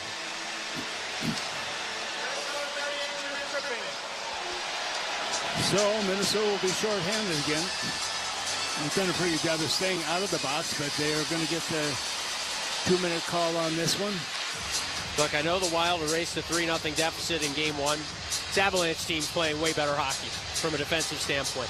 This is, in my opinion, with still 9:08 left in the second period, almost a must-kill for the Wild PK. Yeah, I agree with you. Minnesota, that's been their nemesis all season long here, is the penalty killing. Only saving grace here is that Hartman doesn't kill penalties. Boldy will come out to take the draw. Excuse me, McCarron's going to take the draw. Boldy's going to go to his left. Hunt and Faber are the defensemen. Again, no Zach Bogosian for the Wild. He kills penalties. No Jonas Brodin, of course, again. Big part of the PK. And no Jules Erikssonek, and you miss him in so many ways. Wild win the faceoff. Hunt lasers it down from the left wing corner. Under 9 minutes to go in the second period. Starting ahead is Makar. Swung back for Natchez. Natchez hooks and finds McKinnon. Barrels over the blue line. Hands it off to Makar, who waits. And then feeds it off the boards, picking it up Kadri. Tucked back to the right point for Makar, who's pressured by Boldy. Cale Makar to Nazem Kadri, right circle. Now a goal line pass, Landeskog. Back to Kadri, across. McKinnon shot blocked. It came free. Side of the net. Dancing with it, turning it up high, then was Natchez. Eventually to Makar.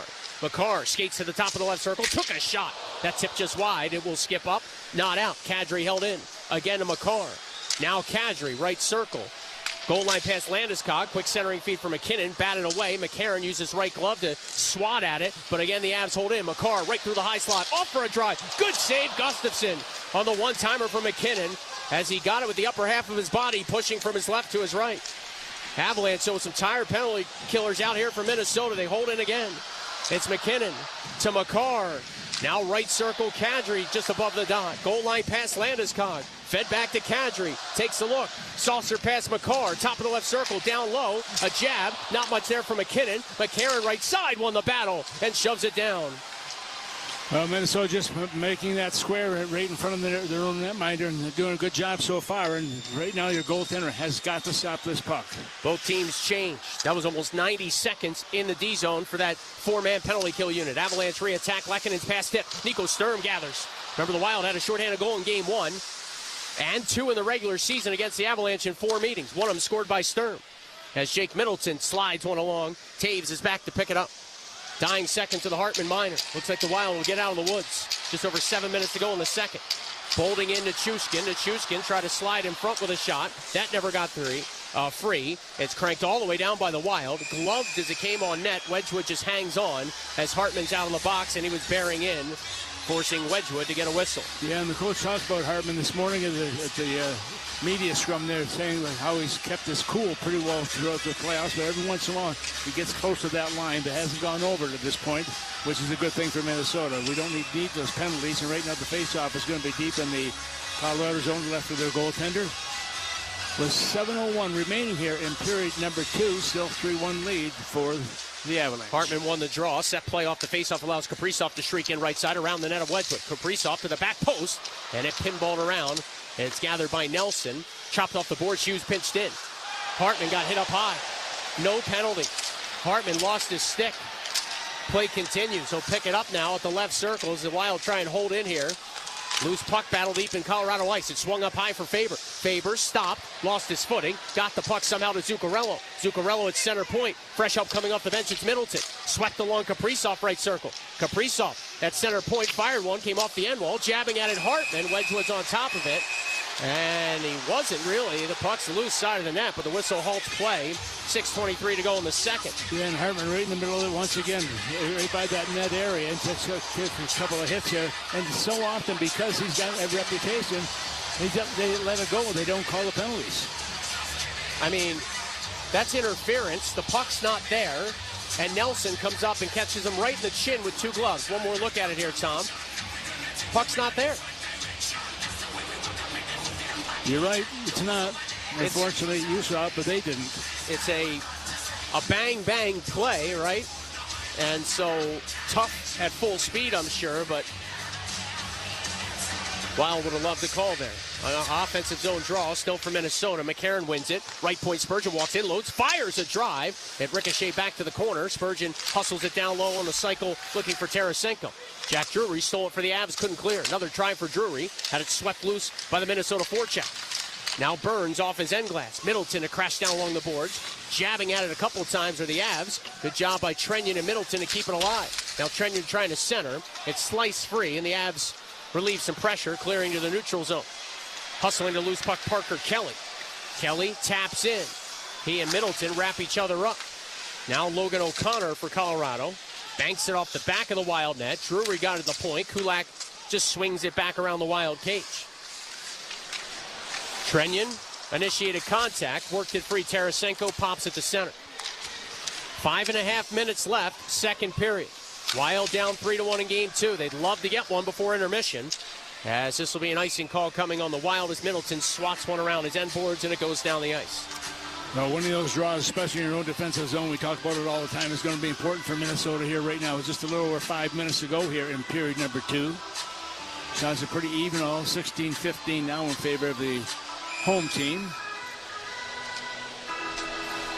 Mentioned this back in game 1, but in the regular season series, the Avs had shot totals of 41, 42, 47, and 36. And then in game 1, they had a whopping 43 shots on goal. They led the NHL in shots on goal per game in the regular season. They led in goals scored, and they gave up the fewest goals across the NHL. Tarasenko, right wing boards for Minnesota. Chunked this puck out to the neutral zone. It's grabbed by Trenyon. Freed up for McCarron, who fires it in from long range. Wedgwood knocks it down. A quick up ice pass. McKinnon with a shot. Looking for a rebound. Gustafson knocked it to the corner. That's a good unselfish shot there, isn't it, Tom? Yeah, it really is. I mean, there's times, so many times you see a player take a shot, but he wants to make that pass across. The mentality is right there, but you get those opportunities. They don't come often, so you have to take the shots when you get them. McCarr forced along by first Johansson, then Boldy. Loose puck here. Avs keep in for a moment. McKinnon lost it, and Boldy trickles it ahead. This will be an icing call. I mean, McCarr stopped skating for the puck. Yeah. Or he would have gotten there before the goal line, in my estimation. He may have. And Matt Boldy is not happy about it. He skates nearby one of the linesmen and then does the courteous thing, flipping the puck to him so they can drop it properly. At least he didn't shoot it hard. So Yurov and Kadri on the draw to the right of Gustafson. Big face-off here for the young Russian, Danila Yurov. Kadri thrown from the circle, or at least asked to reset. Linesman instructing Kadri to slide to his left a bit, where his skates are positioned there at those hash marks. Wild pick up this puck off the draw. Hughes squeezed it to his right. Yurov races to it. Muscled past a bit of trouble, then took a heavy hit as the Wild control with Hughes. Got it out to center. It's jabbed right back in by the Avs. So Hughes on the reset. Spins to his left. Knuckled it along. Johansson tipped it ahead. Boldy has a lane left circle. Fired a shot. Blocked wide by Burns. Boy, Boldy, one too many stick handles there. Yeah. And the shot was blocked. I agree. A little hesitation. Thought he could get a little bit closer. Hartman now fires one from a tough angle. Broken up by the Avalanche and sent to center. Under 4 minutes to go in period two. The only goal of this frame came 84 seconds in. Nick Waugh through the slot. Beat Gustafson's stick side. And deficit of 2 in game 2 for Minnesota. Hunt hit hard back of his net, rolled it around left side. Zuccarello took a look over his shoulder, played it out through center ice looking for Kaprizov. That's stolen. Hunt gets it back for the Wild. And again, Zuccarello at the red line. This time just chips it in. Ryan Hartman is there. Tried to center. Landeskog cut it off. Battling for it again, Hartman. Ripped it around the boards. Jeff Petrie to pinch in. Popped it back in the net looking for Kaprizov, who has the Wild goal, his third of the playoffs. That came 6 seconds after the Avalanche scored early in the first. Wild stealing the forecheck. Up high, Zuccarello, a shot. Wedged with a big rebound, but it's rescued by the Avs. And played out to center ice. Landeskog just threw Zuccarello down. As the Wild start up ice, Nico Sturm right wing boards. Dropped it off Kaprizov. Kaprizov right circle. Pivots from the goal line, kind of fanned on it. McCarr battles with him. And McCarr's able to stab it free. Nichushkin couldn't clear. Kaprizov played up to the point, though. And only Brock Nelson there for Colorado. He'll take over, hit the red line, and fire it in. Gustafson out with his goal stick, flings it to Hughes, who crisscrosses with Nick Foligno. Back of his own net, Hughes, a quick right wing offering. Brock Faber carries the Wild ahead. Faber left it back for Marcus Foligno. Foligno spins, lobbed it back down low. Faber kept it coming around the net. Nick Foligno pushed off the puck. Marcus Foligno then drilled Logan O'Connor as the Avs get it to center. Blankenberg at the red line soars it in to the left of Gustafson. Jack Drury back for it, centered. It ricochets around. And Hughes will find it and twist out to the neutral zone and then spin one blindly that's intercepted. Hughes battles to at least get the puck back to the neutral zone. Both teams look to change. 2:05 to go in the second. Yeah, this for Minnesota. They could really do a good push here at the end of this period coming up. Hughes left side surveys. Remember, the Avs trailed for under 3.5 minutes in their entire first-round sweep of the Kings. In Game 1, they didn't trail for long after Foligno's shorty. The Avs got it right back on a goal by Taves. Colorado has been front-running for most of this one. Middleton back for a loose puck to the right of Gustafson. Nifty move to shake away from Lehkonen for a moment. Those two continue to battle now. Middleton ended up on his backside as McCarron digs it free, a 3-on-3 rush. Tarasenko flips to center. Sweeping for it was McCarron, battling with McCarr. McCarron came up with it, fired one down low. A drive by Trenyon, ricocheted back to him. He'll look for Middleton through the slot, passes and escapes. And the Avalanche poke it ahead. Well played by Spurgeon at center. And he'll find this puck now bouncing his way inside the Wild blue line. D-to-D for Middleton, up for McCarron. Charges in left wing wall and swung it down low in the final 65 seconds. A blind centering pass by Boldy came up top. With it is Damon Hunt around the net of Wedgwood. Hunt feeds Petrie. Petrie's got a man off the bench. A drive by Yurov, whistled wide on a one-timer from the right circle. Petrie holds in. Couldn't get as deep into the offensive zone as he would have liked. And now Sam Malinsky carves it along for Colorado. Icing waved off. Yeah, Petrie, a right-handed shot also. He was on the left side there, had to go to the backhand. 40 seconds to go in the period. Damon Hunt lugs it ahead, rifles it in from the red line. Trying to scurry to it, Boldy. Kulak was there first. Boldy took it away for a moment. Now Urov feeds the right point. Faber, a hurried shot. Tipped down in front. Wedgwood looking for it, and he's got it with Boldy trying to pry it home. And then Taves sort of spears Boldy on a scrum in front. It doesn't appear there's going to be any penalties on that play, but Minnesota doing a good job getting the puck to the front of the net.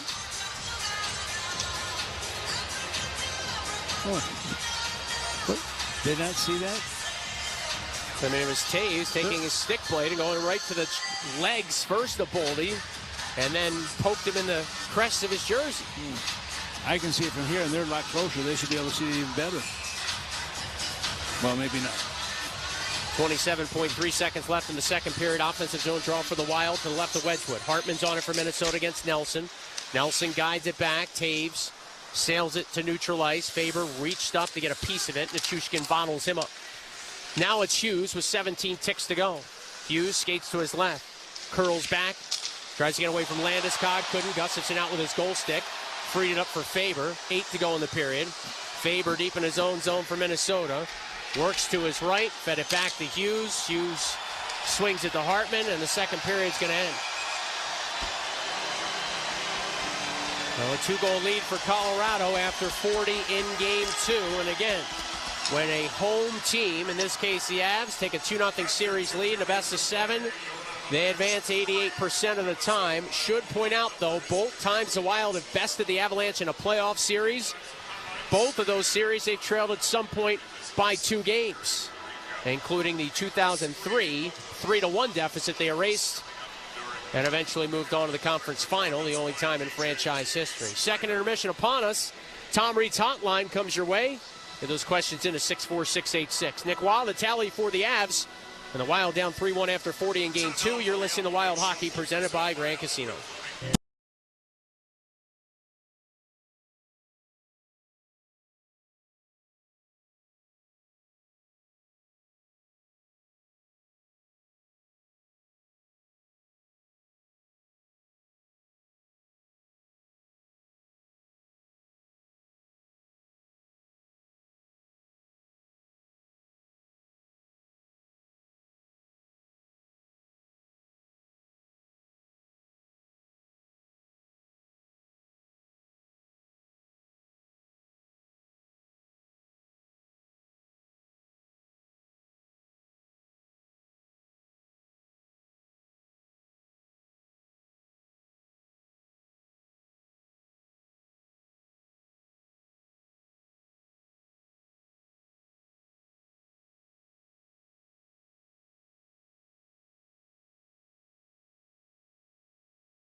I don't think that's an effect at all. I think the guys are in very good shape that won't bother them. Angie in Blaine says, that's it. I'm taking a tequila shot. This game is stressing me out. I'm with you, Angie. Probably not while we're on the air, though. Yeah, right? Matt in Minneapolis. Tom, where's the momentum from Game 1? The Wild seem to be a little lackluster here, but how much of that is on the Avalanche defense, which seems to be doing a pretty good job of keeping the Wild at arm's length? You got to remember one thing. Who won the President's Trophy this year is the best team in the league. Yeah, they're pretty good. Yes, they are a good hockey club. There's no question. They've got speed, especially in that neutralized area. But the speed they have, not just from their forwards, but their defense is so good at moving the puck and moving it up ice. You got guys back there that move it so quickly, and Minnesota just doesn't have that at this point. Minnesota's made some big improvements over the last year. There's no question they had a terrific year, but the Avalanche are still number one, and they're a pretty healthy team also, and Minnesota has to do the best they can do and try and get more quality shots, not just shots, but quality shots to that net. From the 612 area code, Tom, what's going on with the penalty kill? Feels like they're not challenging, they're just kind of standing around. Well, that's pretty evident because they were not very good all season long when it came to the penalty kill. But Minnesota's got to find a way to rectify a few things, and certainly your specialty team is one of them. They need to get some power play goals. They need to get some help on that penalty kill, and a lot of that, especially on the PK, is usually on the goaltender. From page back up here from the 218 area code, Wild goaltender Philip Gustafson. Tom, has he looked ready? It's been a long time in between starts for him, the end of the regular season, and now he's in the second game of this second round. Watched Jesper Wallstedt for a long time. Do you think Gustafson looks game ready? He looks nervous. In my own mind, I think he looks nervous. I know he wants to play. He wants to win. I mean, Gus has had some good games for Minnesota during the course of the year. In fact, if you look at the record with Gus and with Wally, those two guys, if one was faltering, the other guy was picking it up and made some great plays, and vice versa, and the other part of that too. I mean, they really have supported each other. But I don't think any time during the whole season were they both playing poorly. I thought one would play okay and the other not so good, and then it just kind of reversed back and forth. And I think that was a big plus for their success this year. From the 763 area code, Tom, when you're playing a team that's fast like the Colorado Avalanche, how do you slow them down? A rope, if you can get one. They're hard. There's no question. And it starts at the back end. I mean, I know they've got some talented players in the front end, starting with McKinnon, but on that back end, they move the puck so well out of their own defensive zone, and they're skilled players who really have a lot of support in each other and really kind of read off of each other. Just like we watched with Quinn Hughes, and when he wants to move that puck, who's he mostly looking with right now? Probably Brock Faber. Those two guys really seem to help each other be better hockey players because of what they bring to the table. Here's an interesting one to help lighten the mood a little bit. Richard in Mesa, Arizona. Tom, who's the better number 7? Neil Broughton or Brock Faber? Oh, wow.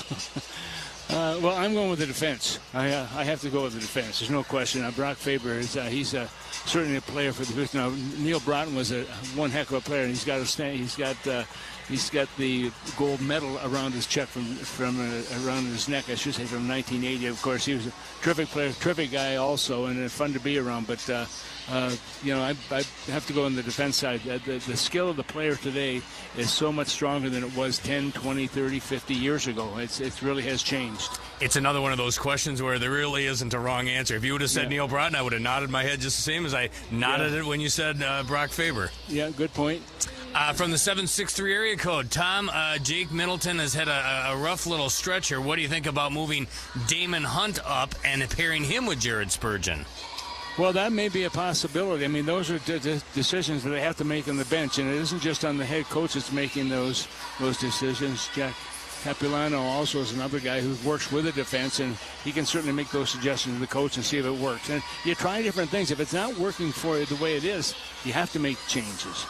From the 651 area code, this texter wants to know, what was Brent Burns like when you were a defensive partner with him back in the day? He's old, but he's not quite of that ilk. He broke into the league in 2003 when the Wild drafted him, so he's been around the block, but not quite back to the 60s and 70s. No, you're right. But, boy, I mean, remember his first game he played was a preseason game in Montreal, and he was by far the best player on the ice between Montreal and Minnesota. But he had a wonderful career, no question. 22nd year in the NHL, but he's one of the players that have never won the cup, and he's had so many opportunities, to trying to make something happen, but it hasn't worked for him yet. And he's on a team right now that he may get that shot. But when you think of Brent Burns and never getting a cup, how about Patrick Marleau didn't get one? Joe Thornton didn't have one. Ryan Suter didn't get one. Phil Housey didn't get one. Marcel Dion didn't get one. There's some top-end players that I just named that certainly did not have a chance or did never won the Stanley Cup.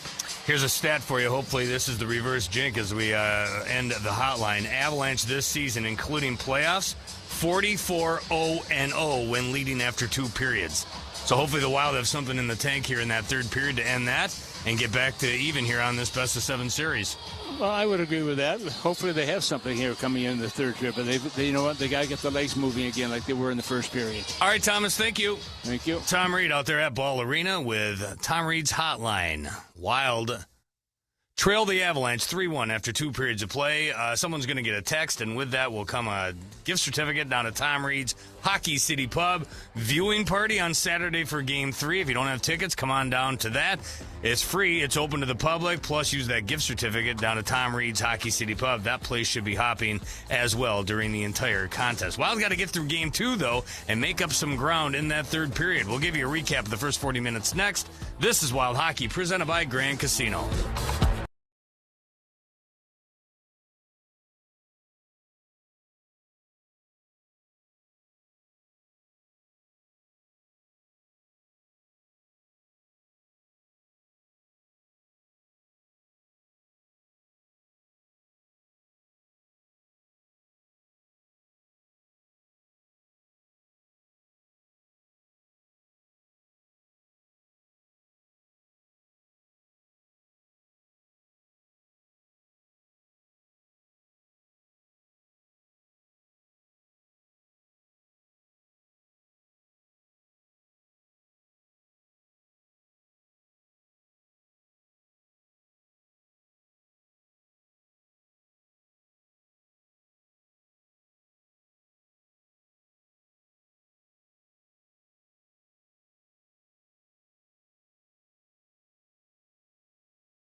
Kirill Kaprizov's third of the postseason from Hartman and Zuccarello, the Wild's only offense at this point. 6 seconds after Nietzsche's made it one rip, Kaprizov ties it. Landeskog puts him back on top on the power play, middle of the first, and then Waugh scores early in the second. That's where we sit after 40 minutes of play. Avalanche 3, Wild 1. Let's pause 10 seconds for station identification. You're listening to Wild Hockey, presented by Grand Casino.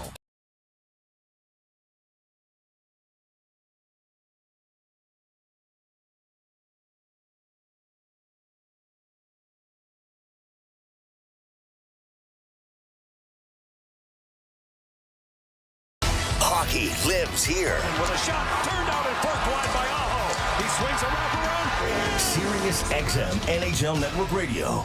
Wedgwood stopped 19 thus far, 13 saves for Philip Gustafson. The Avalanche are 1 for 2 on the power play. The Wild are 0 for 1. The third is next in Game 2. This is Wild Hockey presented by Grand Casino.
Third period, Game 2. The Wild need 2 to tie, trailing the Avs 3-1. Joe O'Donnell, Tom Reed with you. Wild from left to right on your radio dial. Avs skating from right to left in the third. All right, Tom, it's got to be one at a time, both shift and then goals, but the Wild have some work to do. Yeah, they certainly do. And if you look at the first period, the Avs scored their first goal at 2:51 in the first period, and the second period, they scored at 1:24. So they're getting those quick goals early on. In Minnesota, that's what they got to guard against right now. They got to be set to go as soon as that puck is dropped, which it already has been. It is the Hartman, Zuccarello, Kaprizov line. Faber and Hughes for Minnesota. Hughes and Faber playing just over 18 minutes apiece through 2 periods. As Taves slides it to Makar. Those two reunited here. A near steal by Kaprizov. He does take over and bolts ahead. Whips it to Hartman. It was a touch behind him. We'll just deflect it in where he's wrapped up by Taves. They go to the corner.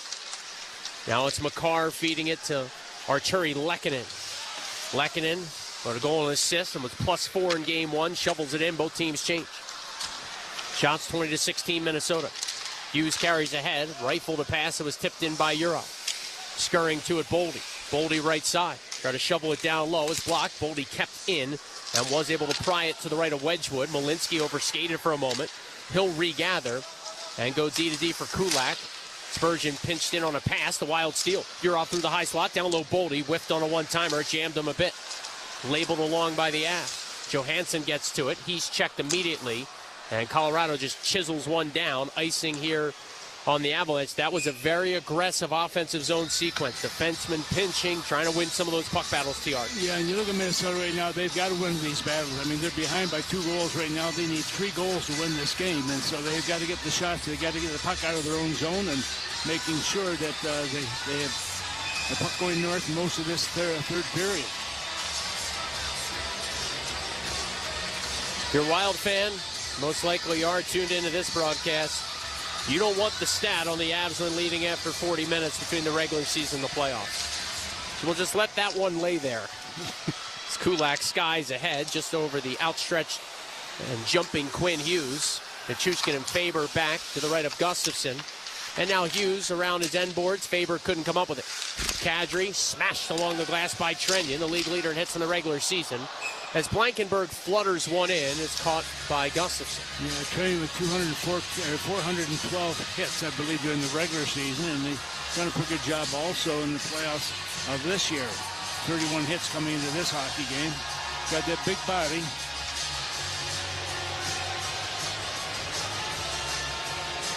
McCarron on the faceoff for Minnesota. He had a helper in game 1. Won just under 53% of the draws against Dallas in that 6-game series. Spurgeon up ice for Trenyon here. Following it up, McCarron swept one in front. Open with a backhander was Tarasenko, but Wedgwood deep in his goal mouth made the save. Yeah, that was so close. Tarasenko come in from the left side there and just got a piece of it, but deflected right into the netminder who hangs on to it. And Wedgwood able to hold that one long enough to get the face coming to his right now. But he got an opportunity in Minnesota, but there's no rebound coming off of the goalie.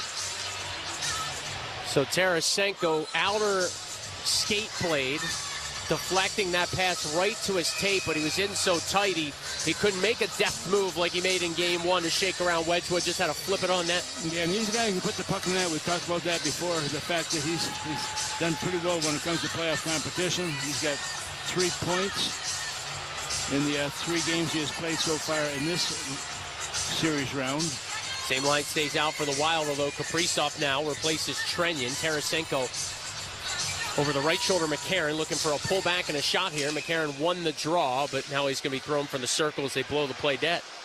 So now you don't have another center out there, of course. And we'll see who takes it for Minnesota, if it's Kaprizov or Tarasenko. And Kaprizov will take the initiative here. McCarron slides to his left. Avalanche defense pair with Kulak and Burns. Brent Burns moves into a tie for 132nd all-time in Stanley Cup playoff games played with this game tonight. One of those guys he's tied with, Bill Guerin, Minnesota Wild GM and President of Hockey Operations. Here's McCarron out of his own zone. Banks it along. Chris Chelios, the all-time leader in Stanley Cup playoff games played across league history. Hughes left wing side in Minnesota ice, spins and knuckles it along where Faber hooks it ahead. Tarasenko in a 3-on-3, picks up the pace, slid a pass looking for McCarron, who jabs at it. Bump Taves got off a shot that was kicked off by the right paddle Wedgwood. Wild hold the line. Middleton rims it around the boards. Spurgeon pinches in to deal with Lehkonen. Spurgeon chops at it, grabbing at Trenyon. Trenyon tried to center at the skates of Nathan McKinnon. Trenyon got back on it, swung it up high, but Logan O'Connor steals and uses glass to clear it ahead. So Wedgwood, much like game 1, making some big saves as this contest has moved along, Tom. Yeah, and they already make those saves. Also gives this team a lot more confidence, and it takes away some of the confidence of Minnesota. He gave up just 5 goals in the 4-game sweep of the Kings. Wild beat him 6 times in game 1. Beat him early in game 2. Nothing since for Minnesota. Natchez it onside. Drops it McKinnon. McKinnon curls. Left wing wall. Wild trying to sort it out, so McKinnon just flops to the corner. Puck play with a high stick, they say, by Blankenberg. It was a little... It was pretty close. Yeah. Probably not the right call, at least looking at it live, but the Wild will take this whistle and a chance to change the lines. Well, the referee is within 8 feet of that call, so he was down there. That's Chris Rooney and also Graham Skillett there, the 2 referees of this hockey game. Matt McPherson and Julian Fournier, the 2 linesmen. Off the face-off, the Wild have it with Petrie. who was scratched in game 1. In game 6 against the Stars, played just over 7 minutes as he'll gallop to a loose puck here. Slip it deeper in the Avalanche zone. Petrie now keeps in a few feet inside the blue line, rattles it back of the net. Kaprizov and Makar battle there. Kaprizov trying to shake free. Tipped it loose, Zuccarello waits and flicks one just wide. Petrie will gallop to it, right wing corner offensive end. Sprung it around Kaprizov. Again, chased by Makar. Kaprizov turning, shooting, and that's blocked to the corner. Again, Petrie to try and charge to it with Landeskog looking to jab it out. About 4 minutes now played in the third. Wild down 3-1 in game 2. They've had the better of the play so far in the third. Right point Kaprizov, a long shot, knocked down in front by Malinsky. Sweeping at it, Hartman couldn't get it through to the front of the net. And Malinsky will gather and chip to center. Well, Minnesota's pushing as hard as they possibly can right now, but they're not getting the puck behind the goalie. Hughes to Zuccarello, back in onside, right wing boards, his centering pass. Batted away initially. Kaprizov scurries to it, works it around. Hughes, right side. Hughes, a little stop and go move, shoved down by Nelson, penalty call. The Wild are going to get a power play early in the third. Nelson's going to go to the box for tripping. His second minor. Yep, the fans aren't happy, but the elusiveness of Hughes there. And Nelson used his right skate to knock out the right leg of Hughes, much to the chagrin of some folks in press row and the fans here. Yeah, 4:20 being the time of this penalty right now. This is a huge undertaking for Minnesota right now. They're getting a goal here will certainly elevate the enthusiasm we see with this club. Their first power play opportunity back in the opening period. Had some good looks when Nelson went off for holding. 6 power play shots for the Wild on that man advantage. And now Boldy's thrown from the draw. 4:20 played in the third. 3-1 the deficit for the Wild in game 2. Hartman in to take the face-off, couldn't win it. Burns leaned on by Boldy, couldn't clear. Hartman held in. He'll rip it rink wide, trying to gallop to it. Kaprizov, Boldy's there first. Boldy spins, hands it up top Hughes. Hughes at center point, skates to his left, dished it back to Boldy. Boldy takes a look, slaps it back to Hughes. Back to Boldy, set up for a one-timer. Was flubbed to the corner. Kaprizov gathers the reset for Boldy. Boldy fakes a shot, cuts through the high slot. Works his way left wing side, kicked it back to Hughes. Quinn Hughes pivots, fronts the play. Sent it back to Boldy, who waits, fires. Glove save, Wedgwood. Yeah, you can see that one coming all the way. Nobody in front of him take his eyes off the puck, so he follows that one through with a quick left glove of his, grabs onto it, takes a swig of water from that water bottle, and that'll bring the face-off to his right. Boldy trying to pick a corner there around the traffic of Burns and Hartman and get it to go glove side. Might have been going wide. Wedgwood taking no chances, of course. Snatched it out of midair. Boldy had 3 shots in game 1. 5-game point streak coming in, as I mentioned earlier, as Colorado wins the face-off and Burns blasts it down. Gustafson sets it up on a tee for Hughes from left to right on your radio dial. Hughes, a long stretch pass, in onside Hartman. Hartman spinning with Taves pressuring him, and Taves knocked him down. Drop pass, Zuccarello, a shot shouldered away by Wedgwood. Great pass by Hughes to stretch in Hartman there. Hughes to keep the line now at the right wing hash marks. Kaprizov was slashed. Penalty, a hand pass. Hand pass on the Wild, and a stick-swinging battle. Zuccarello and Burns continue to chop away at each other. And Kaprizov's hobbled by the slasher cross-check he took along the dasher right prior to the hand pass. I thought there was a call coming. Well, I think a lot of people thought there was a call coming. There is. Boy, it was Burns. Yeah, he's a big body and a lot of weight behind that slash also.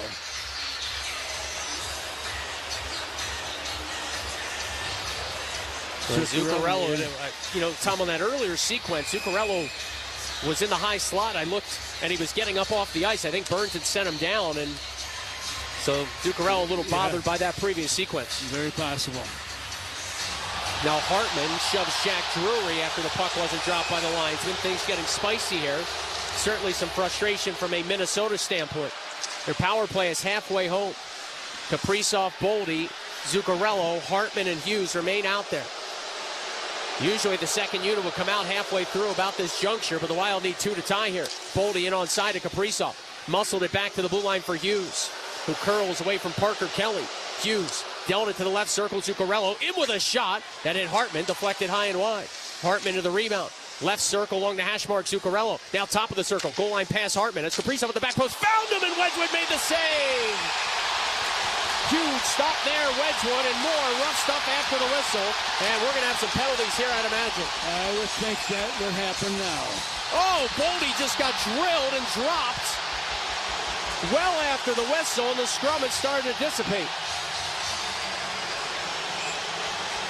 It was Parker Kelly that decked him. Hartman lost his helmet in the scrum, and I don't know if we're going to have any calls at all. But what a left pad stop by Wedgwood on Kaprizov, uncontested the back post.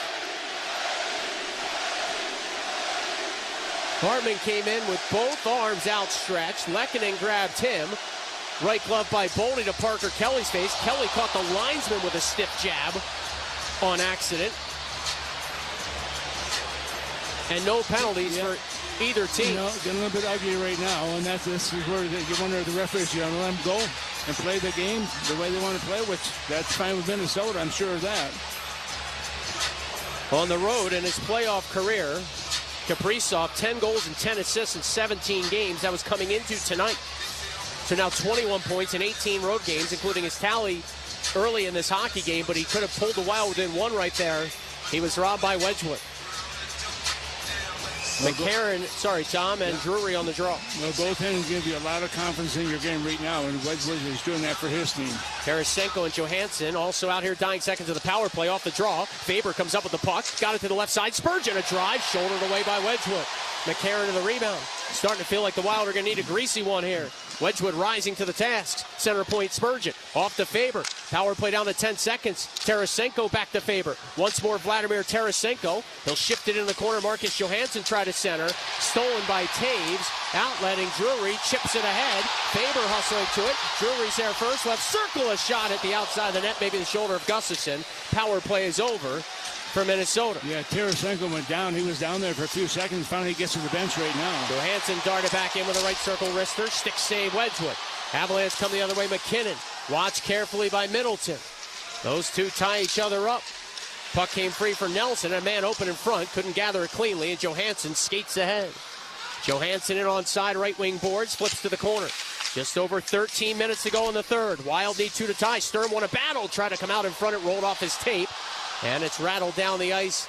An icing call coming on the home side with exactly 7 minutes played in the third. Yeah, and this one, they need to make something happen. Obviously, Minnesota putting a lot of pressure on right now. It's been a good third period for the Wild.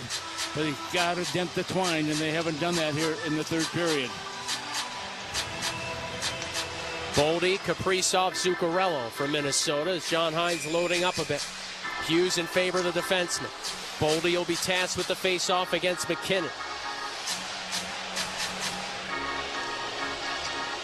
McKinnon, since 2020, in the postseason, has been a point per game or better in 12 of the 13 series he's participated in. Here he rockets that puck back off the draw. It's grabbed by McCarr, shoved along Faber, kept it in. Boldy up high, Fandon, and got it right back. Boldy outside the right circle, looking for some help. Now to Hughes. Hughes trying to shift away from Nelson. Hughes' shot blocked down in front. That broke the stick of Zuccarello. And McKinnon shot out of a cannon, flies ahead. And the Wild are going to be shorthanded here. Delay call coming. Spin move and a backhanded shot went wide by McKinnon. There's the touch up. It's a trip. Yeah, another penalty to Minnesota. This is not what they need. Just not the time for anything behind the play. 36 to miss tripping. You're down 2. It's not a must-win game, but it's pretty close. Yes.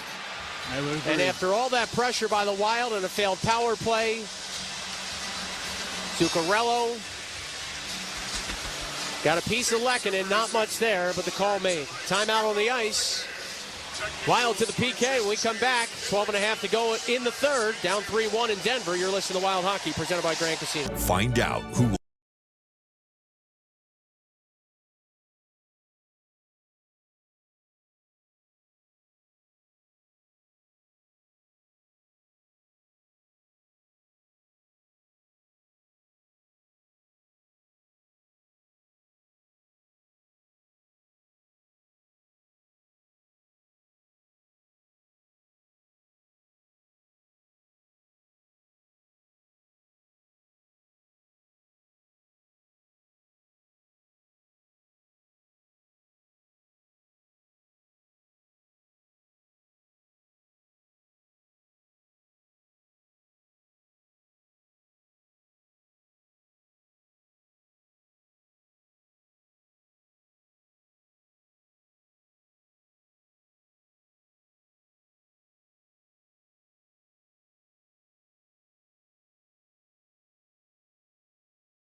fact that Minnesota's going to be showing Hart. That's Zickler in the penalty box on the tripping call. Minnesota shorthanded. Faber, a long offering, bounces in. Wedgwood knocks it aside after the initial face-off win by the Minnesota Wild penalty kill. McCarr, a drop pass for Natchez. Avalanche from right to left on your radio dial in the third. Now McKinnon connects with Landeskog, dealt to the point. McCarr. Avs have a power play goal in this hockey game as Natchez carries in left side.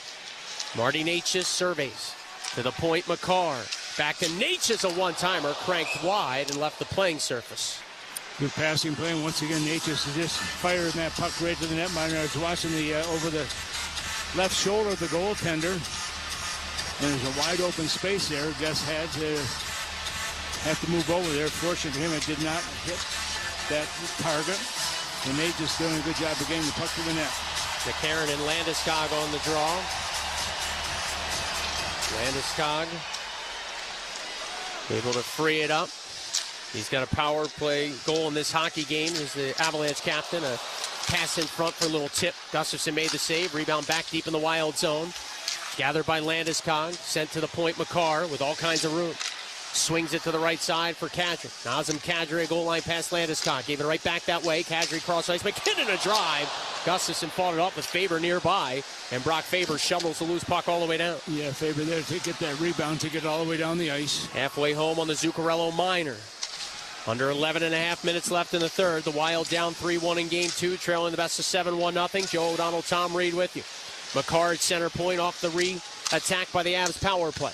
Kadri sends it back that way. McCarr takes a look, goes back to Kadri. Nazem Kadri, a goal line pass. Landeskog pressured and closed on by Middleton. Kadri rescued it. Try to get it towards the face-off dot. The Wild get their sticks in that lane. Nick Foligno left side, chops it ahead. Trenyon's going to try and speed to it. Out with his goal stick comes Wedgwood, and he'll work it free for McCarr. McCarr's pass out of stride for Nichushkin. Power play down to 15 seconds. Faber to play keep away. Stopping in his own right circle and then lifting it down. Caught by Wedgwood, dropped off for Malinsky. Out of the box in 7 seconds is Zuccarello. The Wild, with time becoming a factor now. Brock Nelson carries in, dropped it off for Lehkonen, turned over. Damon Hunt got it away from immediate trouble and smacks it out to center Marcus Foligno. Played it through the neutral zone looking for Sturm. Broken up by the Avs, and Taves clears out the center. Brock Nelson now for Colorado. Checked along the boards, just inside the Wild blue line. Taves holds the line for a moment. Second effort, played it down low. Hughes picks it up, spins. Lehkonen ran into the ditch. Hughes is down on top of the puck. Nelson and Zuccarello collide away from things. And because of Hughes on top of the puck long enough where they halt play, and now, of course, some rough stuff as we near the midway point of the third. Yeah, Minnesota a little frustrated right now because they can't get the puck to net there. Watching Faber getting right in the middle of things also, which he's not afraid to stick his nose in there. He likes the physical part of the game.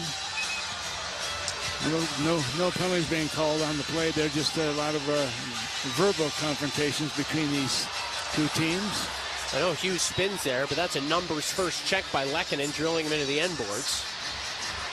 Draw to the left of Gustafsson forthcoming. Wild have held the Avs in 19 shots with half the third period left. Now, of course, Colorado, because of the lead, they don't really need to push the issue offensively, Tom. They're just trying to lock it down defensively. Yeah, and you're absolutely right. They had 19 shots. Minnesota 27 shots now in this hockey game. They're leading that department. But the big lead is with the Avalanche, who have a 2-goal lead here with 10 minutes and 5 seconds remaining in the third period. Hartman tasked with taking the face-off against McKinnon. Brown has been juiced up most of the night. Colorado broke the ice, 2:51 in. Wild tied it 6 seconds later. The Avs got a power play goal at 8:24 the first, haven't trailed since. Zuccarello into the Colorado zone. Sliced it down low. Hartman hoping to come up with it. And it's Landeskog skating through center ice for Colorado, shifting it in. Gustafsson out with his goal stick. Flipped it to his right for Brock Faber. Faber chiseled it ahead. Hartman gained the red line, pokes it in. Wedgwood punches it to his right. Malinsky jabs at it. Hughes had it in his equipment for a moment, and now Colorado gets to the center. Quick regroup Kaprizov back in onside. Right wing boards. 3 Avalance players staring him down, so he'll find the weak side help Boldy. Boldy deep into the offensive zone, left wing corner, spins with the puck, try to center, and Kaprizov couldn't get his tape on it. It deflects to the corner where it's jabbed at by Colton, not cleared. Spurgeon to Boldy. Outside the right circle, Matt Boldy hands the puck to Marcus Johansson, fresh off the bench. His shot lasered wide past the short side post. Boldy gathered the loose change left wing wall. Boldy chiseled it free. Johansson works his way up high. Marcus Johansson, right wing boards, powering down low. Tried to one-hand it in front, ran out of room. Played well there by Taves. Yurov to the loose change, up high to Hughes. Wild stay in business here with Hughes. Darting down low again, right side. He got decked. McKinnon, forearm to the helmet. Hughes went down, and McKinnon scales it ahead. Back is Johansson, reversing off to Spurgeon. 8:40 to go. 2 to tie for Minnesota. Spurgeon jams on the brakes as the Wild finish a change. Now McCarron for Minnesota at the red line, flops it in. Wedgwood out with his goal stick. Kept it coming, Burns, the middle of the ice. Nice pass to Kelly. And it's sprayed along for Kadri. Watched by Petrie, a pass by Kadri. Hit Jake Middleton, kicks to the corner. Big body, so after that, a collision along the glass. Avalanche player got knocked down. Penalty call. A drive hit the goalpost as Burns let it fly, and the Wild touch up. They're going to be shorthanded again. Oh, boy. And Kadri went down like he was shot with Tarasenko? With a rifle.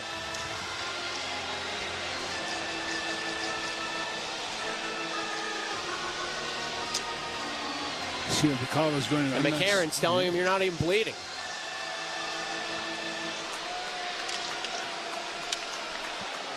Officials are going to talk about it.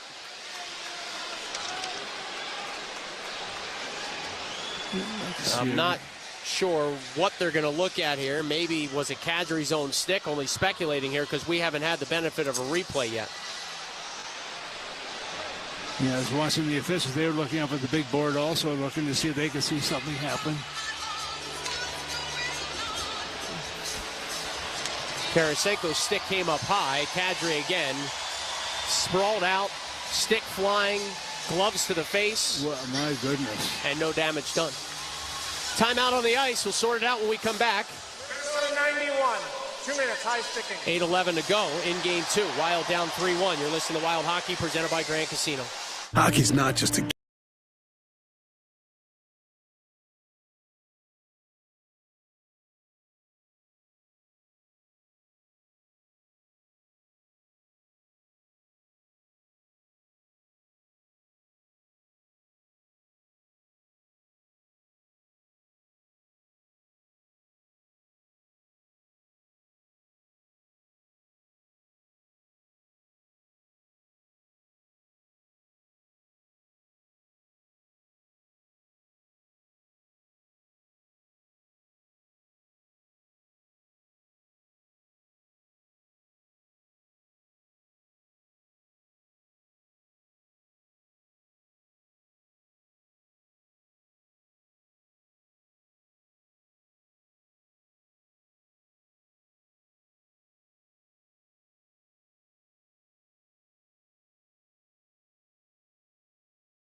Draft lottery, they'll pick first overall. Back to Joe and Tom. Well, that will be interesting. Right now, I'm more concerned about what's going to happen in this game. Minnesota down by 2 goals. They have to pull off a penalty. With Tarasenko in the box, and that's on the high sticking call. Face off, it's going to be deep in the Minnesota zone to the right of Philip Gustafsson. Landeskog and McCarron on the draw. 4th Stanley Cup playoff appearance from Michael McCarron. A win it, Faber slides to his right and gets a lane to fire it down. Wedgwood able to stop it back of his net. Cale Makar picks it up. He's got Natchez the trailer, the double drop opportunity for McKinnon. It swung that way. It's something Dallas used a lot against the Wild in the first round series with their power play strategy, that double drop. John Hyde's talking about how you have to kind of re-gap both times. McCarr now to Natchez left side. Natchez, a goal line feed. McKinnon gives it back to Natchez. Remember, Colorado really struggled in the regular season with the power play. Shockingly, with all this talent. Centering pass, open. Landeskog missed high and wide. That was a good look. Faber trying to dig it free. Battles, it comes loose. Landeskog wheels it around. Too much steam behind it. All the way down to goals. Yeah, Joe, you wonder how they struggled so much with all the firepower they got. They couldn't get a lot of goals with the man advantage. They were 27th out of 32 teams, and that was only after they really made a push late in the regular season. Probably in part because they added Kadri at the deadline. And here is Kadri right side, centering, broken up by the Wild, not cleared. Natchez holds in. Power play 50 seconds. Valuable time, though, coming off the clock with the Wild down in game 2, 3-1. Bottom of the right circle, Avs have it on the power play. Middleton pressures. Kadri fed it up high. McCarr back to Nazem Kadri. Watch now by Nico Sturm. A goal line pass for the captain, Landeskog. Shoveled back to Kadri. Cross ice. McKinnon a drive. They score. Tipped off a body in front. Game 2 not going the Wild's way with 6:42 left. McKinnon with a blast. It's 4-1. Yeah, disappointing Minnesota. Once again, McKinnon, of course, he can burn you in so many different ways. And he does it right there with a hard slap shot coming on the left side there. And Gus could not get in front of that one. And as a result, it's now a 3-goal lead for the home team. And power plays, again, becoming a factor. It was really as the Dallas series moved along for the Wild, where special teams were a glaring issue. Early in this series in Denver, more of the same.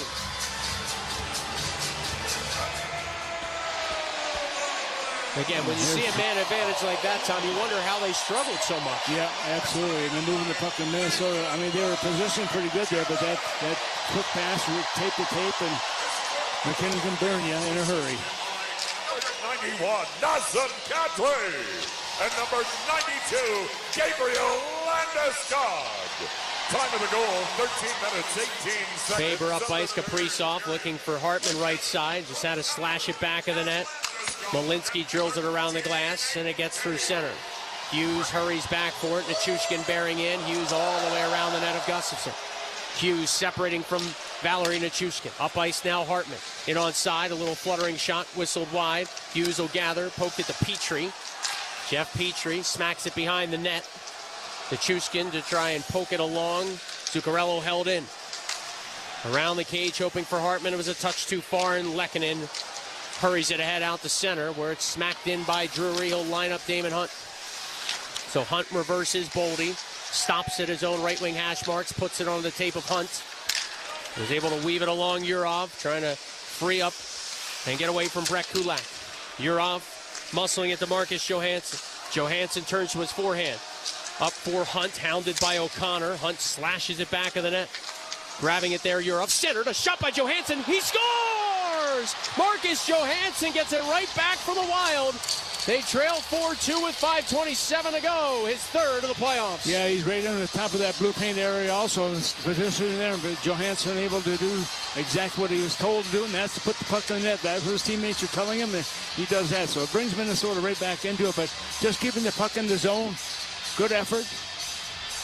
And Urov is a guy who got the puck in behind the net and put it right on the stick of Johansson and puts it away, and that's a huge, huge point for Minnesota. Getting that goal. Crowd reacting because they thought it hit the pipe, but it definitely went into the back bar and then bounced down again. And now the crowd seeing it for a second time, different angle. A little bit of a groan there as they recognize it did go in. 19th career playoff goal for Johansson, again his third of this postseason. And it is 4-2, but 5:27 to go. Yeah, 14:33 the time of this one, so plenty of time to make something happen. Avalanche win the neutralized face-off. Kulak couldn't get it past Tarasenko. Tries to chip it ahead. Marcus Johansson assisted by number 22, Danila Urov, and number 48, Damon Hunt. Time of the goal. First career Stanley Cup playoff point for Damon Hunt. So congrats to the 23-year-old. Yeah, he's played a very solid game. 7 regular season points in 45 NHL games. Now his first of the Stanley Cup playoffs. Burns gets the loose puck to center. Wild go D to D. Middleton and Spurgeon playing catch. Under 5 minutes left now. We'll see how aggressive John Hines wants to be. Down 4-2 in game 2. And the Wild come from the dead here. Hughes, a left wing pass. It jumped away from Kaprizov. Makar offered it off the glass. Hughes knocked it down with his glove. Zuccarello keeps the line. Fired it off the end wall. Wedgwood trying to tie it up. Makar there for a moment. And he and Kaprizov battle and a penalty call coming. And this is on Minnesota. And it's on Kaprizov with 4:26 to go. And he is not happy. The cross check. It was a puck battle. We'll get one more look at it on the monitor. There's been 4 penalties in this third period. Minnesota's got 3 of them. It's a cross check. It's a good call. But the embellishment there by Makar. 4:26 to go. Wild back to the PK. You're listening to Wild Hockey presented by Grand Casino.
Save by Gustafson coming across through his blue paint to stop a backdoor offering. Wild clear down. Avalanche re-attack. Their power play has scored twice in this hockey game. Natchez in onside. Dropped it off Landeskog. Got a strip free. McCarron racing ahead with Marcus Foligno. McCarron notches it in. Marcus Foligno the first man to it. Right wing corner. 3 Avalanche players swarm him. Now McKinnon to the loose puck. Cuts to his right. Peels back. Minute 15 to go in the Avs power play. Under 4 minutes left in the third. Wild need 2 to tie in game 2. As Nick Foligno with a good stick poked the loose puck to center, the Avs will get a partial change. They're in no hurry. No, that's exactly right. They're just going to take their time with the puck. Taves swings it back. Brock Nelson a full head of steam. To Malinsky. Chips it in. Faber and Malinsky come together. It's jarred around the Wild end boards. Arturi Lehkonen offers it back around the end wall. Malinsky pokes to the corner. Back behind the net, I should say. Nichushkin now to Lehkonen. Center point Taves. Filtered along, it is Malinsky. Back in the wheelhouse of Taves. A pass left side. Nichushkin outside the left circle. Watched by Nick Foligno, joined by Spurgeon, as well as Nico Sturm and Brock Faber on the PK. Malinsky at center point. Drives one, knocked down in front, maybe getting through the right skate of Gustafson. Minnesota clears around. Nelson kept in nicely. Bouncing puck that he hacked down and kept in the zone. Now Taves firing one in front. Gustafson read it and made a stop on Lehkonen. But I don't want this to sound too harsh, but where was this Philip Gustafson in the opening period, Tom? Yeah, well, you're absolutely right. I think maybe nerves have something to do with it. 2:26 to go in the third. Avs scored on the first 2 shots of the game. Gustafson has responded now. And making some big saves late. Yeah, big saves, and there are going to be some big decisions what happens when these two teams go back to St. Paul. Kaprizov in the box for just 1 more second.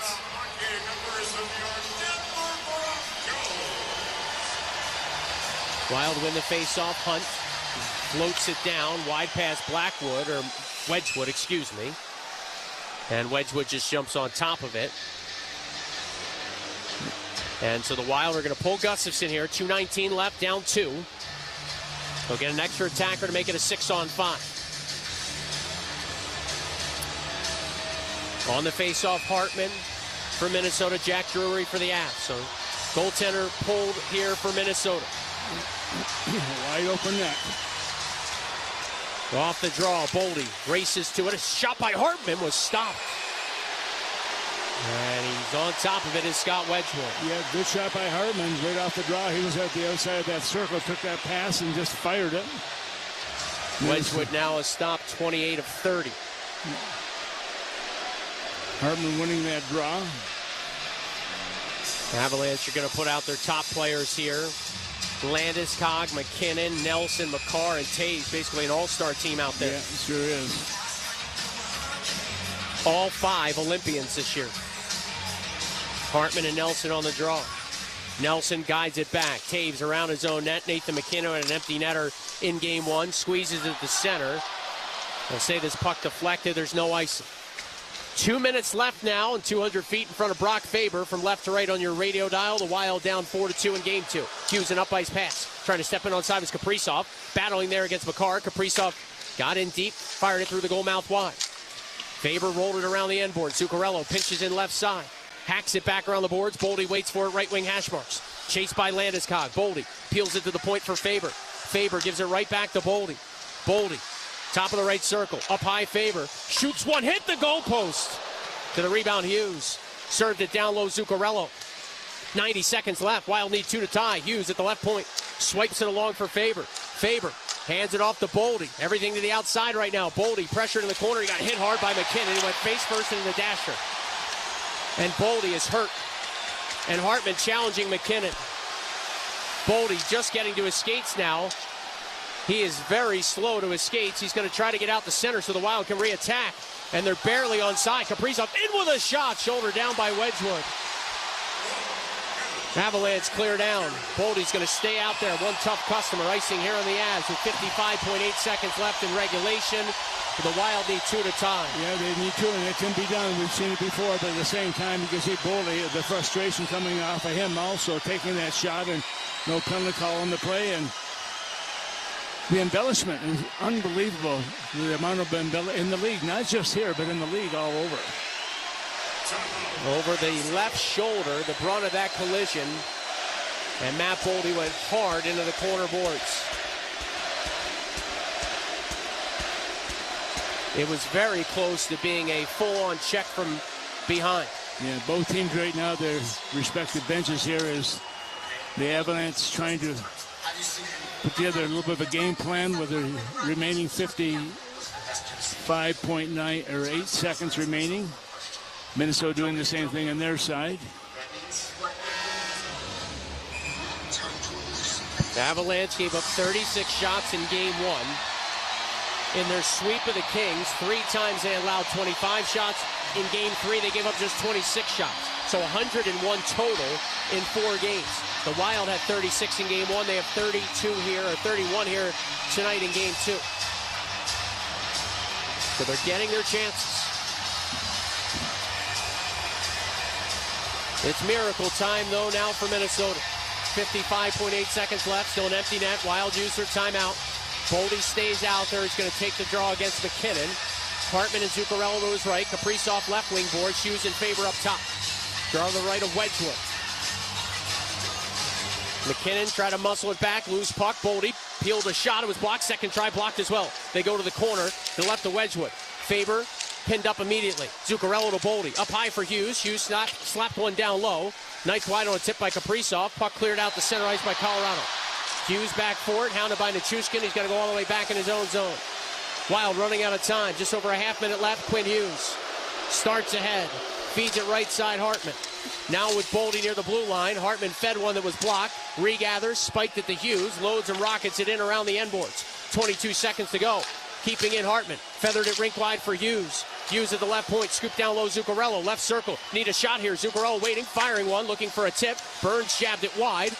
10 seconds left now. Nichushkin right wing corner. Flicks it ahead. This will go all the way down and in.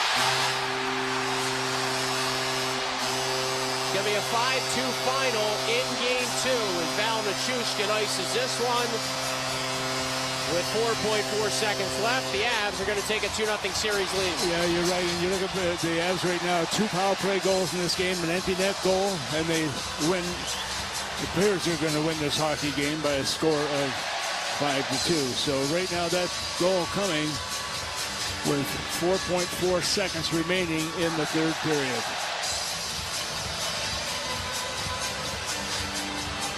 Face off at center ice. We'll see if the Wild try to get a little squirrely here. Puck is down. Burns picks it up, and that's going to do it. The Avalanche remain perfect in the playoffs.